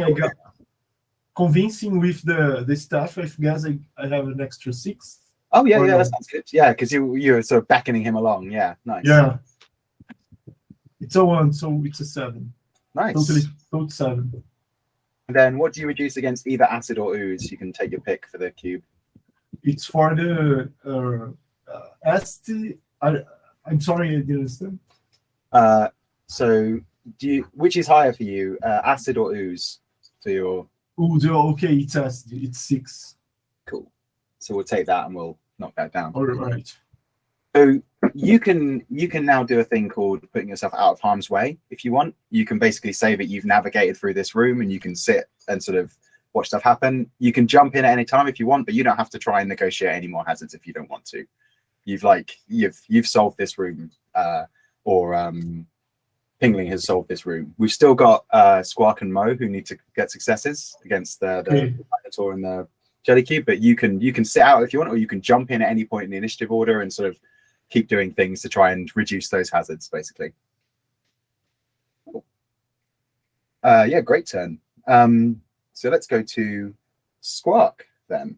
You've got a choice: Minotaur, Jelly Cube, or a spicy combo.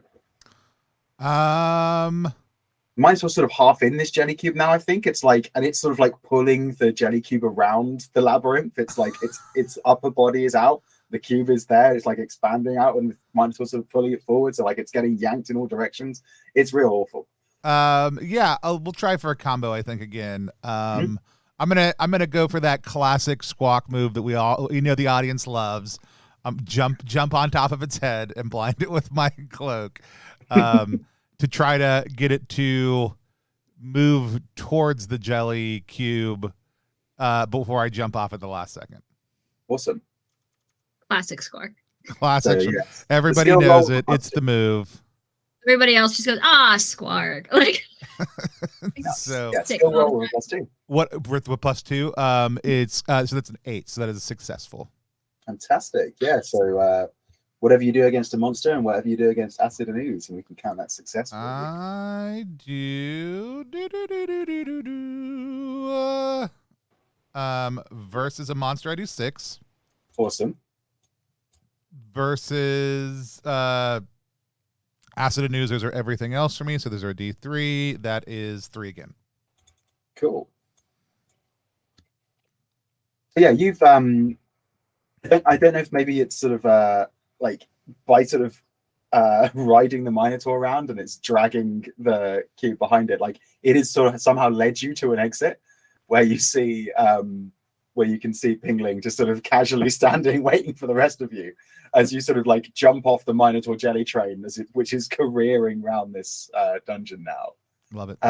Which takes us to Mo. You've still got these two to deal with. They are this juggernaut of sort of bullish jelly is still going, and it's causing all sorts of love problems. it. Gross, delightful. Okay, so I guess it's kind of against both of them because I'm trying to keep this Minotaur inside this jelly, right? Because they're kind of one at this point. Yeah, It's up to you. A legally distinct minute jelly. yeah. That's its own thing now. jelly. We can market that. Yeah, TM. Please, Jellytor. Jellytor is better. It's better. So I think so Squawk has ridden this amalgamation to the other side of the labyrinth, and what I'm going to do is be incredibly annoying and call it back. And hopefully the amount of dragging itself over the ground will just like wear away. He will just leave a trail of ooze and he will no longer be enough ooze to harm me, is my thought. I don't know that that's how that works, but I'm not very smart. If the roll works, it's how it works. That's how we establish science. Yeah. That's science, baby. Mo's dealing gonna with start doing Marco Polo at it. But it's very disconcerting because the Eni on top is saying Marco, and then you get to Polo. As they're running through this labyrinth, it's Marco Polo. it's incredibly creepy. So yeah, take a +2. And do you think this is skill or luck? Do you think what do you think at this point? Probably luck, just to see if he's even gonna try to follow my situation. I don't even know if ooze speaks Goblin. I don't know. But that was a 10, so it doesn't really matter either way. It's not gonna work. So because you've gone against both of them, they're both going to reduce destiny against you. That's unless I have a thief talent. It wasn't me, it was them.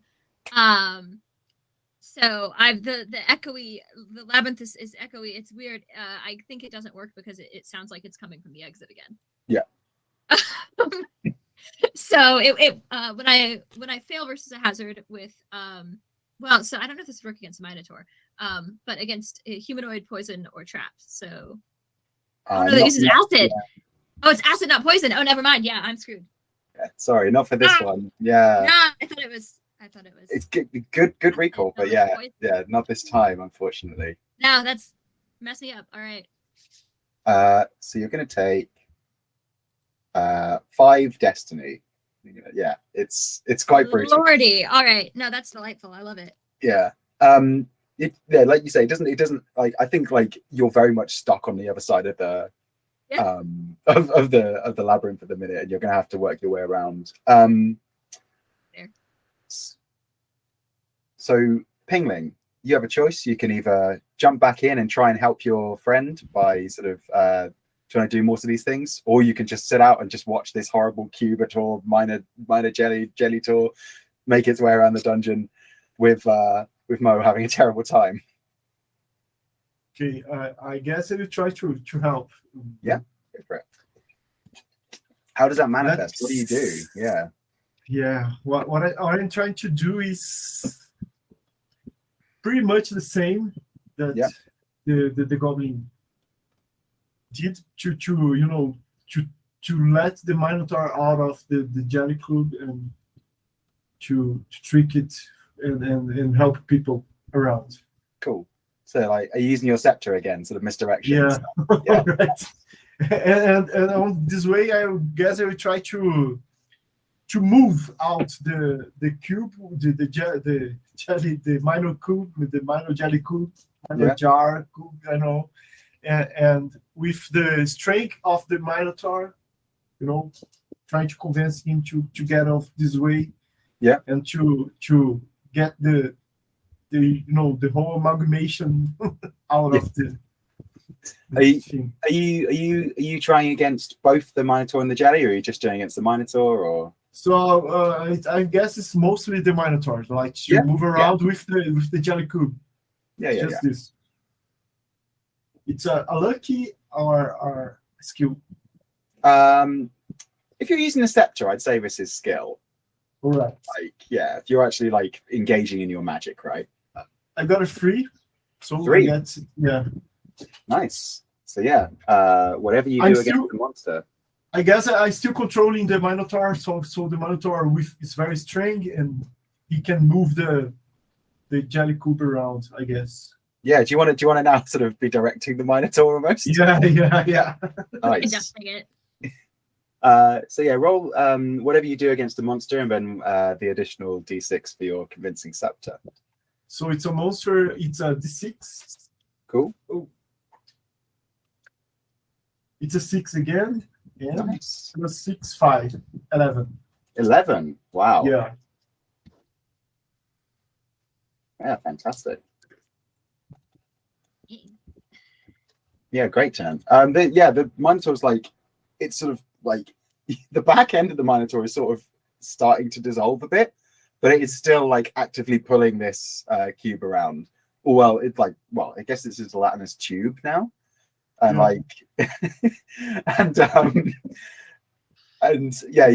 you get the feeling that you've definitely got this Minotaur sort of doing this kind of things that you want, and it's like you're very close to completely getting rid of the Minotaur as a hazard. Right. Yeah, good turn. Squark, up to you. Hang out or jump in. I think we see Squark like picking their teeth with like what looks like a little piece of bone. And they look over at the Minitube. Is that what we went with? Minitube? Tubitar. And I just flick this bone dart like straight at its diminishing form, trying to hit it right in the eyeball. Cool. Just the Minotaur is that you're going for? Just the Minotaur. Go for it. Roll with some skill. Actually, here's the deal. Just the Minotaur. Yeah, that's what I'm gonna. That's a 1, baby. Oh, natural 1. What do you want to do? What are my options? So you can either just roll what you normally roll against it. Okay. You can have an additional d6, or you can die, and it dies. I will. I mean, I guess I'll take the. I do a 6 plus a d6, which is 5, cool. So 11 damage. I think as this bone dart toothpick pierces right through its eyeball into its brain. Yeah, you can you put it out of its substantial misery, and the front end sort of flops, and the tube sort of does push on for a little bit more. There's momentum behind it, and it then sort of just envelops the front of the Minotaur into it now. And Mo, you no longer have a Minotaur to deal with, or a sort of amalgamation of Minotaur and Jelly Cube. You've just got to deal with getting past the remains of this jelly, and then you can get on out of this room if you want to.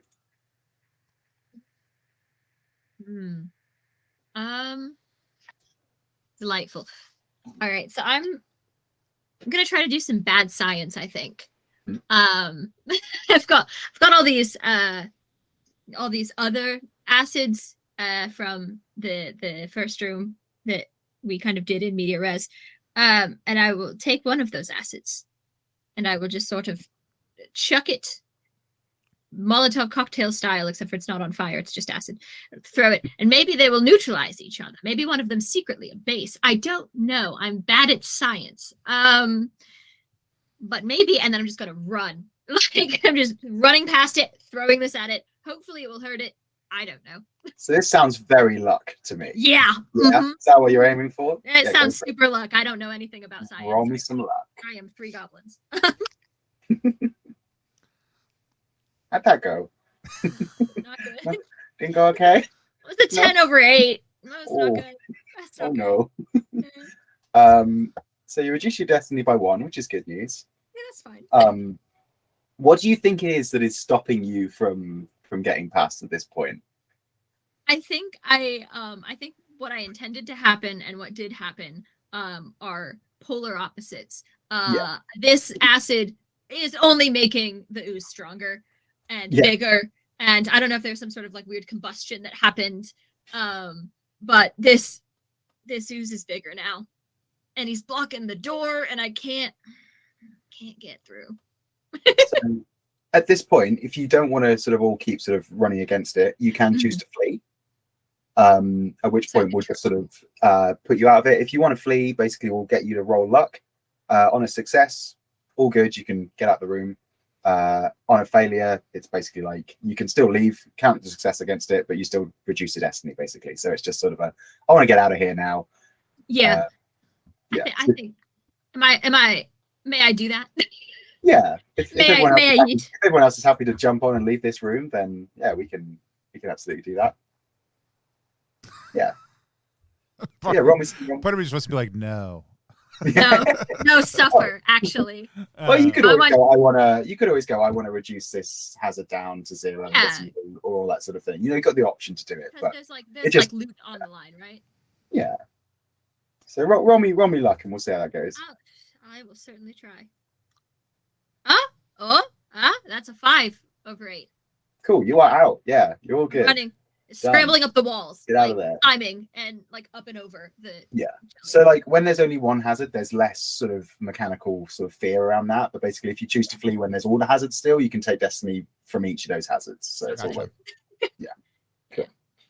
Sweet. I mean, we're getting close to what for me is 9 UK time. For you, I guess is 4 or. Yeah. My thought is this, and tell me if you think this will take too long. I mean, like I'm happy to keep on playing. I'm having a good time. Do we want to do like one of the little interstitial scenes and then do like a room where we do a last stand? Does that feel good to people? Yeah. Yeah, that sounds good to me. Okay. Yeah. That's cool. I was going to say, yeah, we can happily just cut straight to a last stand, but yeah, it's nice to do a little. We like to actually show off all the little bits, and so 100%. As many bits as we can get in there. So, can someone roll me a d12, please? D12. You got a kit? Oh, it's a 4 again. It's a 4. Cool. Yeah, 4 is the number today. 4 is the number. Let me roll some business. So about half an hour after this sort of horrible labyrinth experience, you sort of stumble into this room where there is this incredibly welcoming, incredibly like almost like overly affectionate sort of merchant figure who's that they've got all these wares out in front of them. They're just sort of sat there and it's like, oh, I have not sold anything to anyone for so long. This is the worst place for a shop. I have so many wares. Could you please, do you want to buy anything? Join the club. I'll just give you something. Please, I just want to give something away. I need to get rid of this stock. At this point, it's. Is there anything shiny on in their wares? Oh yeah, there's all sorts. What sort of things are you looking for? Do you want shiny stuff like that? There's like it goes all the way from like very nice sort of silver, sort of like odd silverware that's obviously been sort of found around this dungeon to like buttons, like shiny little things like that. So like you've got a smorgasbord of nonsense made of like shiny stuff if you want it. Yeah. I'm gonna just sweep all the shiny stuff up, like every single thing. Yeah. And then I'm gonna slam down a vial of blood that I've been carrying around my neck the entire time. That just says very clearly in a script that I don't know how to read, but the audience and Pingling does dragon blood on the outside of it. Oh, Screaming, oh my god. And just like walk off and start looking at all my shinies. The merchant is just like, that's what I need. Give it to me. supply and demand. Yes. Oh my God. Well, this is happening. Mo is just like trying to like stone cold Steve Austin up here, and then the arms within the coat are just grabbing things Where did you get? blindly, just grabbing little things and sticking them in the coat. Is this the only one? The dragon blood. Yeah. It is now. Yeah. I mean, I had 0 before, so now I had written down vial of blood before we started. And then when Lucas was like, my character drinks dragon blood, I was like, well, I don't know what kind of blood this was before, but I do know what kind of blood it is now. Yeah. Amazing. What is it worth to you? Yeah, what's it worth to Pingling? What's Pingling willing to give at this stage in the dungeon? No, I don't know. I don't know if I have any money, but all I have, powdered chemicals. I guess I can gold through alchemy. Oh yeah, like you just quickly putting up some gold. Amazing. You just like, how much is it? What? Okay. Oh, amazing. Yeah, and eventually like you settle on presumably the price of whatever it is that you go through. Yeah, you now have this vial of dragon blood burning a hole in your pocket, I suppose. No, that's the acid. Oh yeah, that's the acid that's burning the hole. Yes. Amazing. How much? Okay, right. Yeah, you could just write on your gear a vial of acid, vial of dragon blood. Sorry, you can right. use that whenever you like. I will drink it right now. Cool. Some sips, not all of it. Well, shall I tell you how the last stand works, which is what we're going to do as a final scene, and then you might want to save for that, or you can neck it now in front of everyone. Just get that. Grip it and rip it. So when we do a last stand, that's basically everyone saying, okay, we're this is a good time to end the game. Let's do it. When we declare a last stand, I will sort of tell you this sort of final room that you're in, and it will contain the artifact that you're here to find. So you'll stumble in, you'll find this thing. It will also be populated with the most extreme versions of the hazards relating to your destined death.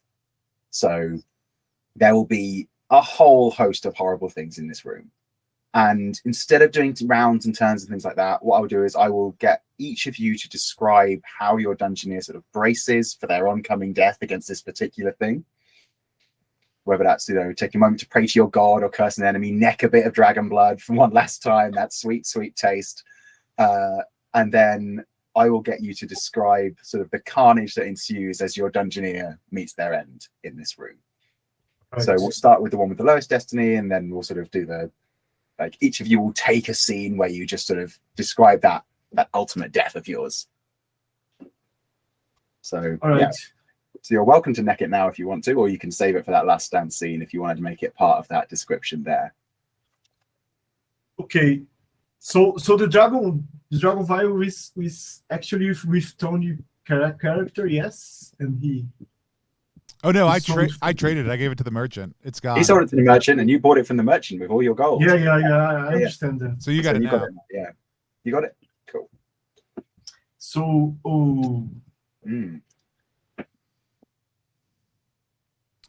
I guess the merchant can be a mage. We don't have to do it in this room. We'll do a different. We'll do it in the next room. Unless you specifically want to have the merchant be the final boss as well. No. Okay. That could be funny. Merchant just... Let's go for another room. Cool. So we had so you were a mage, weren't you, Pingling? You had mage, then Mo was acid, and then yeah. Squawk was the demon. Yep. Yeah. Cool. So let's get our final room. Do you want like a sort of a grand final room, sort of like epic sort of battleground, or do you want somewhere a little bit sort of depressing, like they accidentally ended up. It started so well, and it's all just sort of boiled down to this. I think epic is probably where we're at right now. I think it's fun. Yeah. Epic. Excellent. They'll be So- even more disappointing when they die. Yeah, absolutely. So we come to this sort of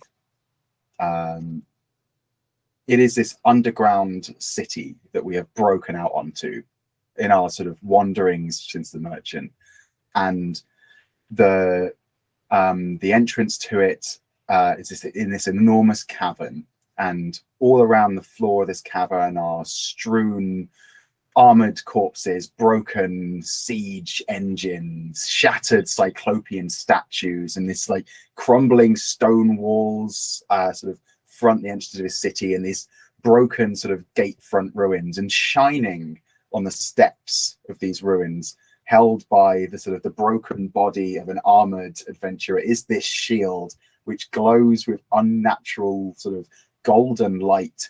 And you know that is the thing you came here for. You know that's what you are here for, and you make your way over to it, and all of you are sort of stood around this thing when the room gets a little bit busier. So who's got the lowest destiny right now? What's all your destiny at? I'm at 11. 11. I'm 8. I'm at a 6. Cool. It's because of the staff. Staff, when I use it, it reduced 2 of my Yeah. I use it a lot. Yeah, that's right. Yeah. I just did a lot of dumb stuff. Yeah, things did not go your way. Things did not go great, and that's Yeah. you know what, that's fine. I mean, Squark's just basically unbeatable, so I mean, like, it's fine. 100%. Yeah. Spark is actually the big bad. Squark turns to you, eyes glowing. Spark, the final acid. So but rolling around in this place, I think like stepping out from the gateway, this broken gateway ahead of this shield, you see this figure, this imposing sort of robed figure, wearing with this enormous scepter, which very much sort of like dwarfs your convincing scepter you're holding, Pingling, and like this, their like cloak is shimmering sort of stars, almost like galaxies swirling on this sort of like shifting pearlescent sort of material, and that is this incredibly powerful archmage. Like standing behind them is this enormous winged creature, this hulking fire burning on the skin fiend of a demon, which is sort of like holding this flaming sword and gazing straight at Squawk, and then rolling from behind, sort of behind that, is this wobbling weird sort of, it looks like a stomach with legs, and it is just bubbling and boiling, and it is like stomping its way forward towards the really tasty looking sort of snack pack of 3 goblins in a trench coat. Snap one off. Yeah. So starting with Kit, Mo had 6 destiny left, right? Yeah. Yes, sir. Cool. So starting with Mo, how does Mo steal themselves? How do they steal all of themselves for this sentient stomach? So let's talk about that, and then tell us how you die. God. I don't even think that there's really much stealing to be done aside from the stealing that they want to do of that shield. Because again, hubris is tip top in the collective that is Mo. And they are absolutely just enamored by the big shiny thing that will bring in so much money. They're not even intending to use it for themselves. They are intending to sell it to their other debts. So I don't even think there's much stealing to be done. There's not much readying themselves. I think they just kind of get a little bit lost in the sauce and go for it. Just one track mind, and it's right here. And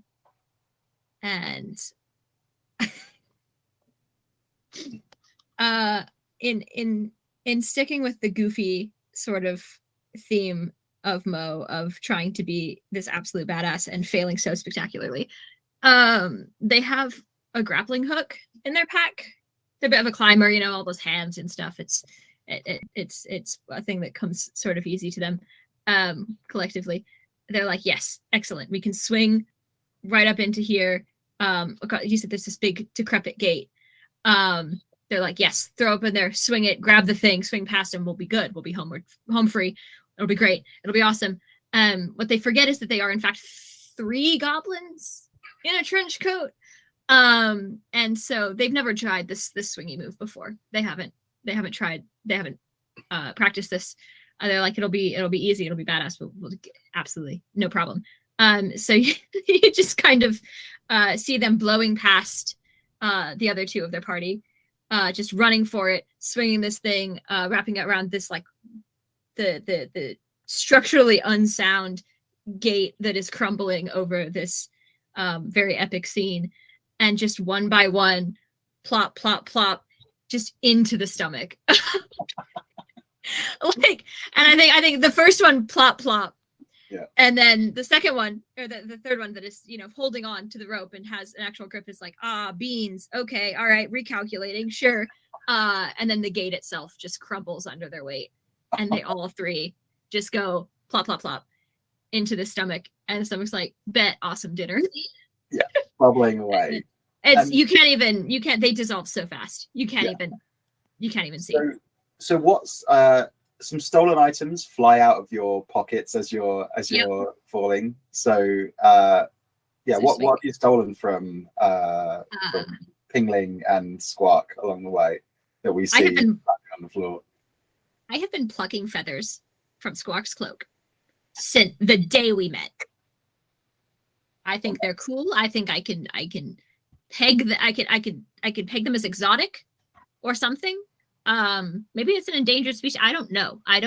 But if I can convince somebody else that they're expensive and cool, then they're going to make me money. So I've been pocketing pretty little feathers, just pulling them off their cloak, out of their hair. You know, just like these are mine now. Just burst of feathers before you land in the sea. We lose one goblin, and then a burst of feathers, and then another goblin. They were sort of keeping the feathers together in this collection in a pocket. Yeah. Amazing. And what an excellent death. Yeah. I think So it's just fantastic. Let's go to Pingling. Pingling, you've got this archmage standing there conjuring these sort of arcane magics around them. What does Pingling do to sort of G themselves up, and then how do they die? Pinglings walk very, with sorrow, and slowly walks to the mage, and he says, "Hey, master, I bring you some dragon blood. I sip it a little, but here are they." And unfortunately, it's not enough. It's not all he had to bring. He got addicted to it on the way, and he failed on the mission. And his master is very, very, very, very upset. It's very evil and nasty, with some kind of I don't know, evil, very evil wizard. And he only says to Pingling that he failed, and humiliate him a bit. It's really sad. Yeah. To be. But Pingling in his last his last act, he also, when he knows that the wizard is going to kill him, mm-hmm. he opens the dragon vial and drinks all of it, and swear for the wizard and tell the wizard to fuck himself, and you'll never achieve his destiny, and he dies with a spell. So it's just like, fuck you, and then just like turns to dust. Yeah. You'll never take the blood. Glug glug glug. Oh, Go get the blood yourself. amazing. And what's the sort of final burst of magic we see as you are like pulled into death? What's the sort of explosion of the final burst of your power disappearing from the world? What does that look like? My focus, casting, when I die, there is something that I didn't tell it. What is my focus? My focus is a necklace, with some inscriptions, and it's simply vanished with my very body. When my body is disintegrated, it's disintegrated a little bit after it goes. So like you're just like dust, and then this thing hangs in the air for a second, and then just true. Amazing, very cool. Yeah. So we're left with Squawk and this towering fiend above you. You just have to witness probably the most awkward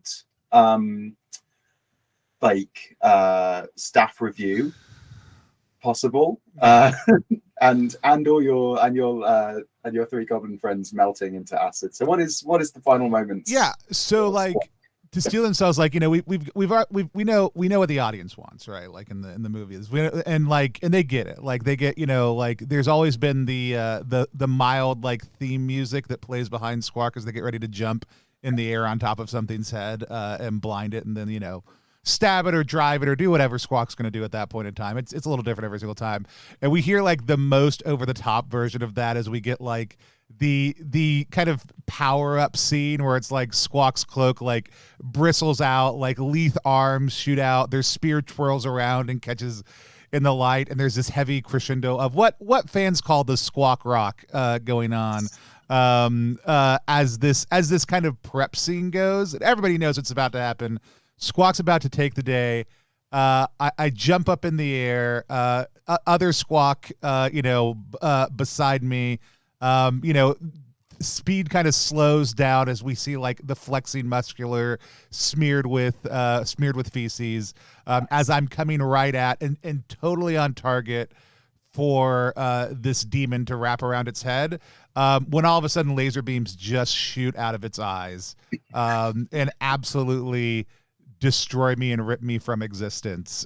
Resident Evil, totally gone in that moment. And so like Squawk the bird like stops in midair and like flaps and looks at what's happening around it, and then like looks up at a shaft of sunlight that's cutting through in the background and just flies and takes off through that hole. We see them cruising up out of this like kind of icy land as the wind blows across it, nice. back to the world tree where they first met other Squawk, to tell its family all about the adventures that it went on over the course of the last few years. And I think like that's where like the credits start to roll. We sort of follow Squawk the bird back to the world tree, and then like as the credits are rolling, we get the sort of slight fade in shots of like Pingling just sort of laughing and then drinking a dragon blood, and like Mo just sort of giving 3 thumbs up at once, then going and hiding 2, and like that sort of thing as we fade away. And then the camera sort of pans around away from the world tree towards this sort of setting sun, and then we cut to black. And you have successfully met in a tavern and died in a dungeon. Awesome. Excellent. I had a blast. Let's do our reaction roll. The reaction roll is a live stream inside of a live stream. It's our chance to sit down with the creator of a game that we just played and talk to him about playing that game. Today we were playing, and indeed did. We met in a tavern and then we died in a dungeon, which is a procedurally generated dungeon crawl. It's coming to Kickstarter. Out of October, yeah, Kickstarter, yeah. In October. Very excited about it. I'll have some more thoughts about it in a video coming out shortly. But in the meantime, let's talk to all of our players, find out about it. But first and foremost, let's meet the dungeon itself and the creator of the game. We've got Matt. Matt, why don't you tell people who you are, what you do, and tell us a little bit about this game?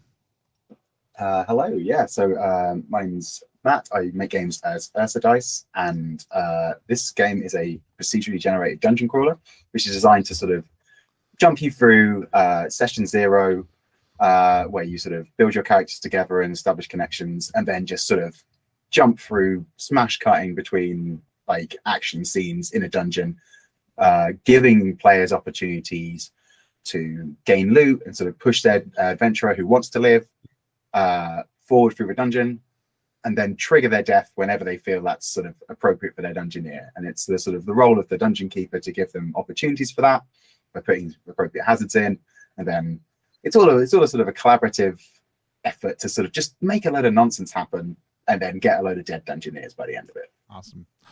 Love it. I had an absolute blast playing. It was a really good time. But let's meet our other players and hear a little bit more from them about it. Let's start with Kit. Kit, why don't you tell people who you are, what you do, and what it was like to meet in a tavern and die in a dungeon? Hi, I'm Kit. This is Vincent. She's decided to make an appearance. You can find me on the normal places at Kit Roll Cause. I'm a ttrpg player and fiend, and oh, there you go. Okay, goodbye. And I absolutely adored it. I love games where you're like not only expected but encouraged to die. Because death doesn't have to be the end, but sometimes it is, and sometimes that's really cool and beautiful, and sometimes it's absolutely goofy, and those are all good things. And I love the kind of dichotomy of like you can make this very serious, or you can make it incredibly goofy, or you can have both, and that's not always easy to do in a game. So props to you for making that happen. It was a delightful time. I loved meeting you guys. I love dying with you guys. Did you have any questions that you wanted to ask Matt?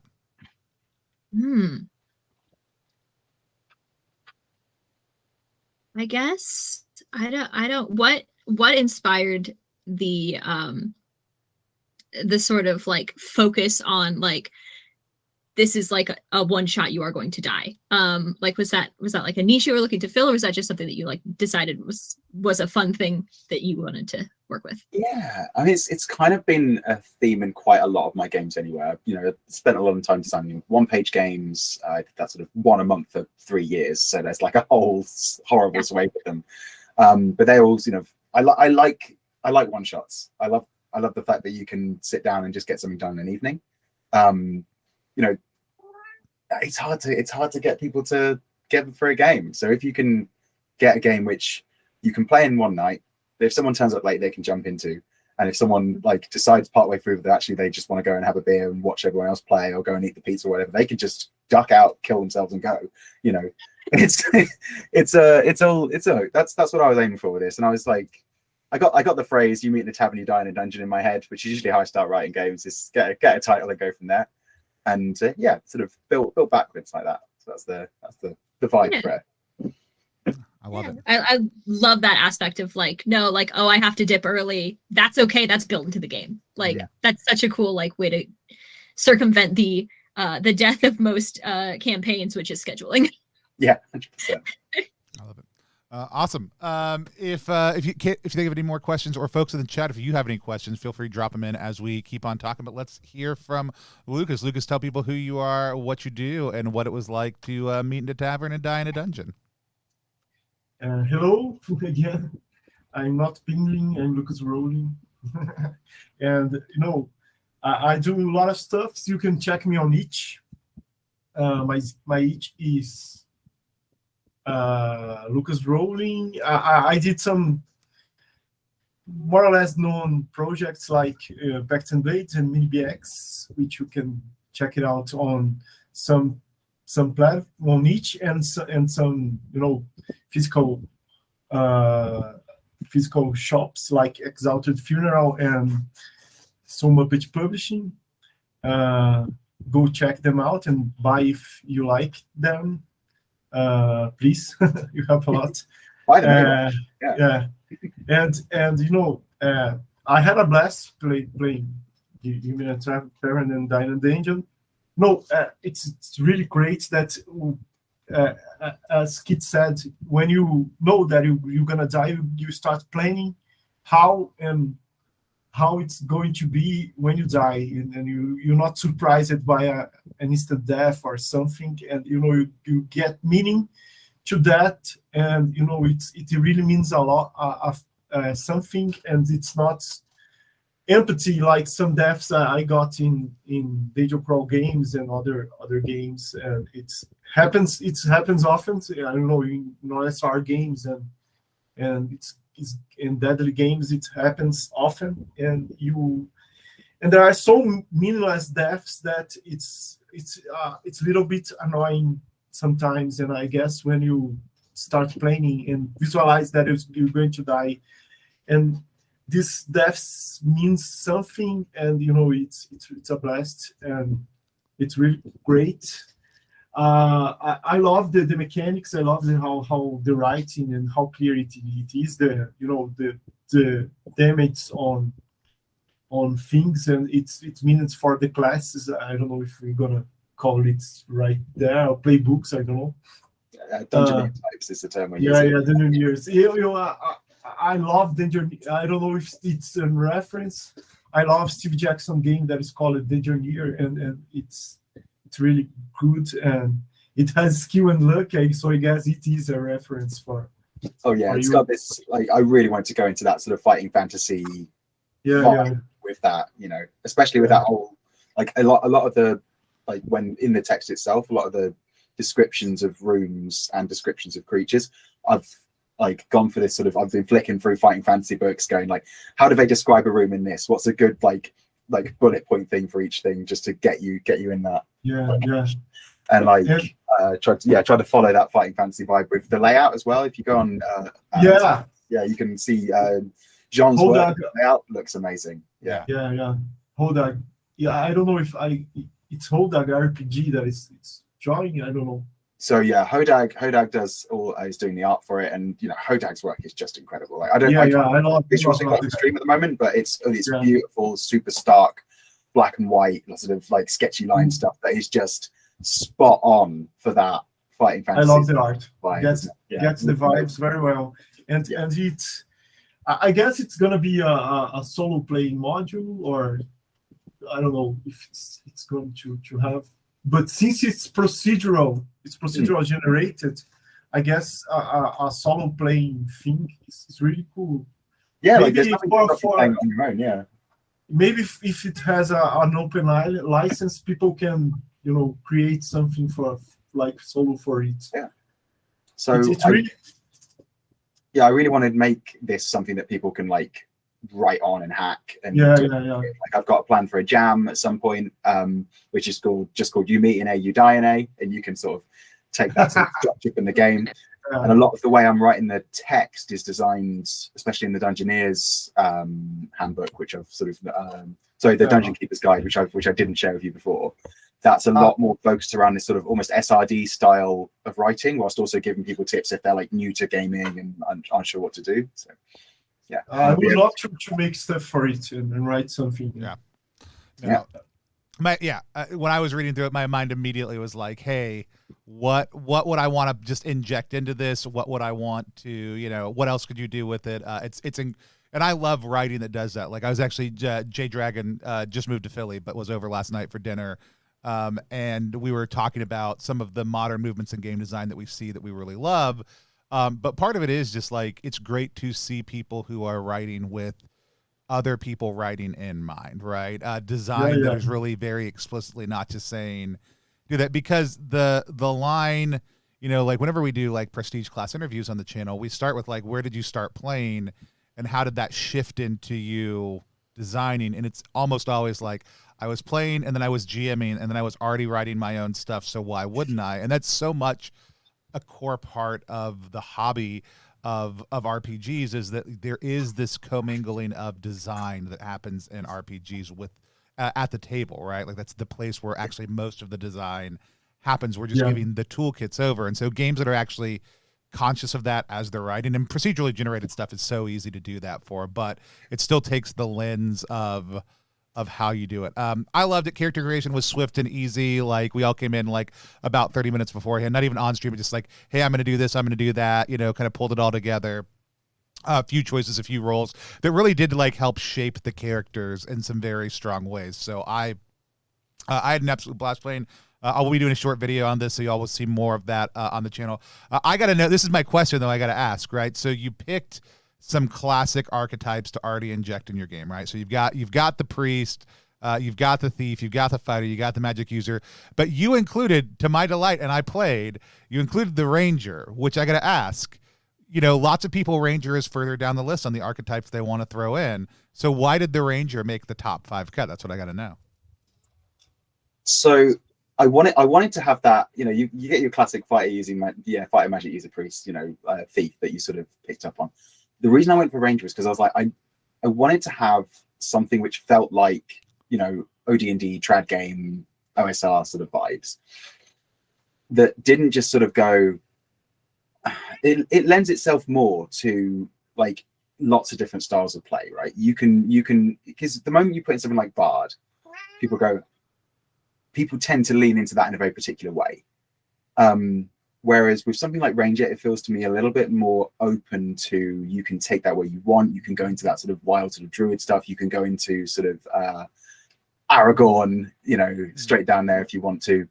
You know, I was playing 2nd edition D&D a while ago, and like these, I'm pretty sure were sort of what was sort of available to us as those classes for that. So I was like leaning on that like heavily, and that's also why I've lent on the whole Dungeon Keeper's Guide, Dungeon Manual, Dungeoneer's Handbook sort of feel of this as like OSR product that hits those sort of classic beats, but also it's old school dungeon stuff, but with a modern take. Yeah. And it's like picking up all of that and just going, well, how do we make this all modern? How do we look at what's great from those classics, and how do we take that forward and go, this is modern. This is modern dungeon crawling. Let's have fun with it. Yeah. No, I like I said, I love, like, we're huge trophy fans on the channel. Like our house system is very much deconstructed OSR into modern narrative technique. Like I love seeing things like this where it is just the scenes, gets you into dungeon diving fun. You know, Trophy Dark is play to lose, but it doesn't have the same kind of tonal flexibility that this has, right? It's also not, I mean, like you can play a one shot of Trophy Dark really easily. It's not hard at all, but Trophy Dark really shines over 2 to 3 sessions, like the ability to pop in, pop out. I'm going to leave, kill my character dies. I'll come back 15 minutes later. I've got a new character. They're alive again. Like the fact that you could have a huge group of people playing with this and just kind of be tearing through scenes until you decide, hey, we're gonna be done for the night, and like last stand it, whoever's alive, and all right, now we're done, is super enjoyable. Like really strong vibes. I'm really excited about it. So you mentioned it's launching in October. What right now is the date that you're planning on launching on? So it will be first week of October. I'm planning the 4th, but yeah, like let's say first week, yeah. And then what's your funding goal that you're looking to hit? Well, I'm hoping to hit 5K. Okay. So this is going to be the biggest Kickstarter I've done. I did one in 2020, I think it was, which was a solo game called The Depths of This Forests, and that funded. I think I went for a pretty conservative goal with that. It was like a grand or so, and like we did sort of almost, I think, more than double that, which is great, with 204 backers, and that's all delivered and done now. All of the money in this is going to pay the people working on the book and getting that printed done. So I'm not getting paid for this bit. This is just getting Hodag paid, Sean who's doing the editing, and Jean who's doing the layout. And so it's just to get them paid as well as they can. We're looking at things like stretch goals, which are the first stretch goal in any campaign of mine is always pay people more. So that's what we'll be doing. But then we're looking at things like just cool little incidental stuff, like inserts, like Hodag's going to do little sort of like, you know, those little like magazine style comic things, but you can also call up the number and get your like subscription issue, sort of advert type thing. We've got a little thing like that planned as a stretch goal. If it does really, really well, we might look at doing things like a little deck of cards so you can generate a dungeon even quicker, and that sort of side of things, and maybe looking at hardback books as well. But that's all going to be, we'll look at where the funding is, we'll look at where we're at with that and start introducing those when we fund, because I just want to make sure we get this product done and get everyone paid well. But the core project is going to be 3 zines that you can get. One is the Dungeoneer's Guide you can give to players. The other one's Dungeons, and what's the last one? So you've got the Dungeoneer's Handbook, which goes to players. You've got the Dungeon Keeper's Guide, which is your sort of reference for running it. And then the Dungeon Manual, which contains all of your rooms and your hazards and your loot and everything like that. Love it. It's incredibly well written. We've got a chance to already look through kind of the plain text version of the Dungeoneer Guide. I love it. Everything is so simple and clear already. Can't wait to see what happens through the edit and layout process as part of that. The art that I've already seen is tremendous and evocative. It's a killer team. I'm very, very excited to support the project, share it with more people also too. So again, if you want to follow the project right now, you can go to ttrpg.link/meetinatavernks. It'll take you right over there. The longest short link we may have ever made, but like that's all right. But no, I had an absolute blast. People are already coming up with hacks in the content in the comments. So it'll be very, very fun to see those happen also at some point in the future. I'm really looking forward to it, though. We've got a couple of great things coming up. Today is a double stream day, which is pretty rare nowadays. We've got our Apocalypse Keys, session 4 of our Apocalypse Keys actual play with Ray that Josh and Sherry have joined me as players for. It's been a 3-part series. We're exploring the oldest house. If you've ever played the Control video game, it's got heavy Control vibes, but you are people of monstrous power working for a organization called Division, trying to prevent the end of the world, but you might accidentally cause it if you're not careful also too. Tons about relationships, really enjoyable. You can catch the entire series on our YouTube channel or join us tonight for the finale. The world will end or we will stop it, one of the two. That'll happen. We are currently in the process of trying to reschedule our game of The Few and the Curse, which was supposed to be yesterday. We had some last minute conflicts come up, so come by, join us for any or all of that. We've got some great things coming up over the course of this week and the next couple of months. Next month is going to be a lot of spooky and horror content, so I hope you can come back and join us for that. If you have not hit follow or subscribed over on our YouTube channel, do that. Would love to have you join us at ttrpg.link/Discord if you want to find out more about the games we do or the content that we make. We've never figured out a good way to end these streams, and at this point, we're really not interested in trying, so we're just all going to wave at the screen until I take us offline. Bye, everybody. Thanks for coming to play. Nice.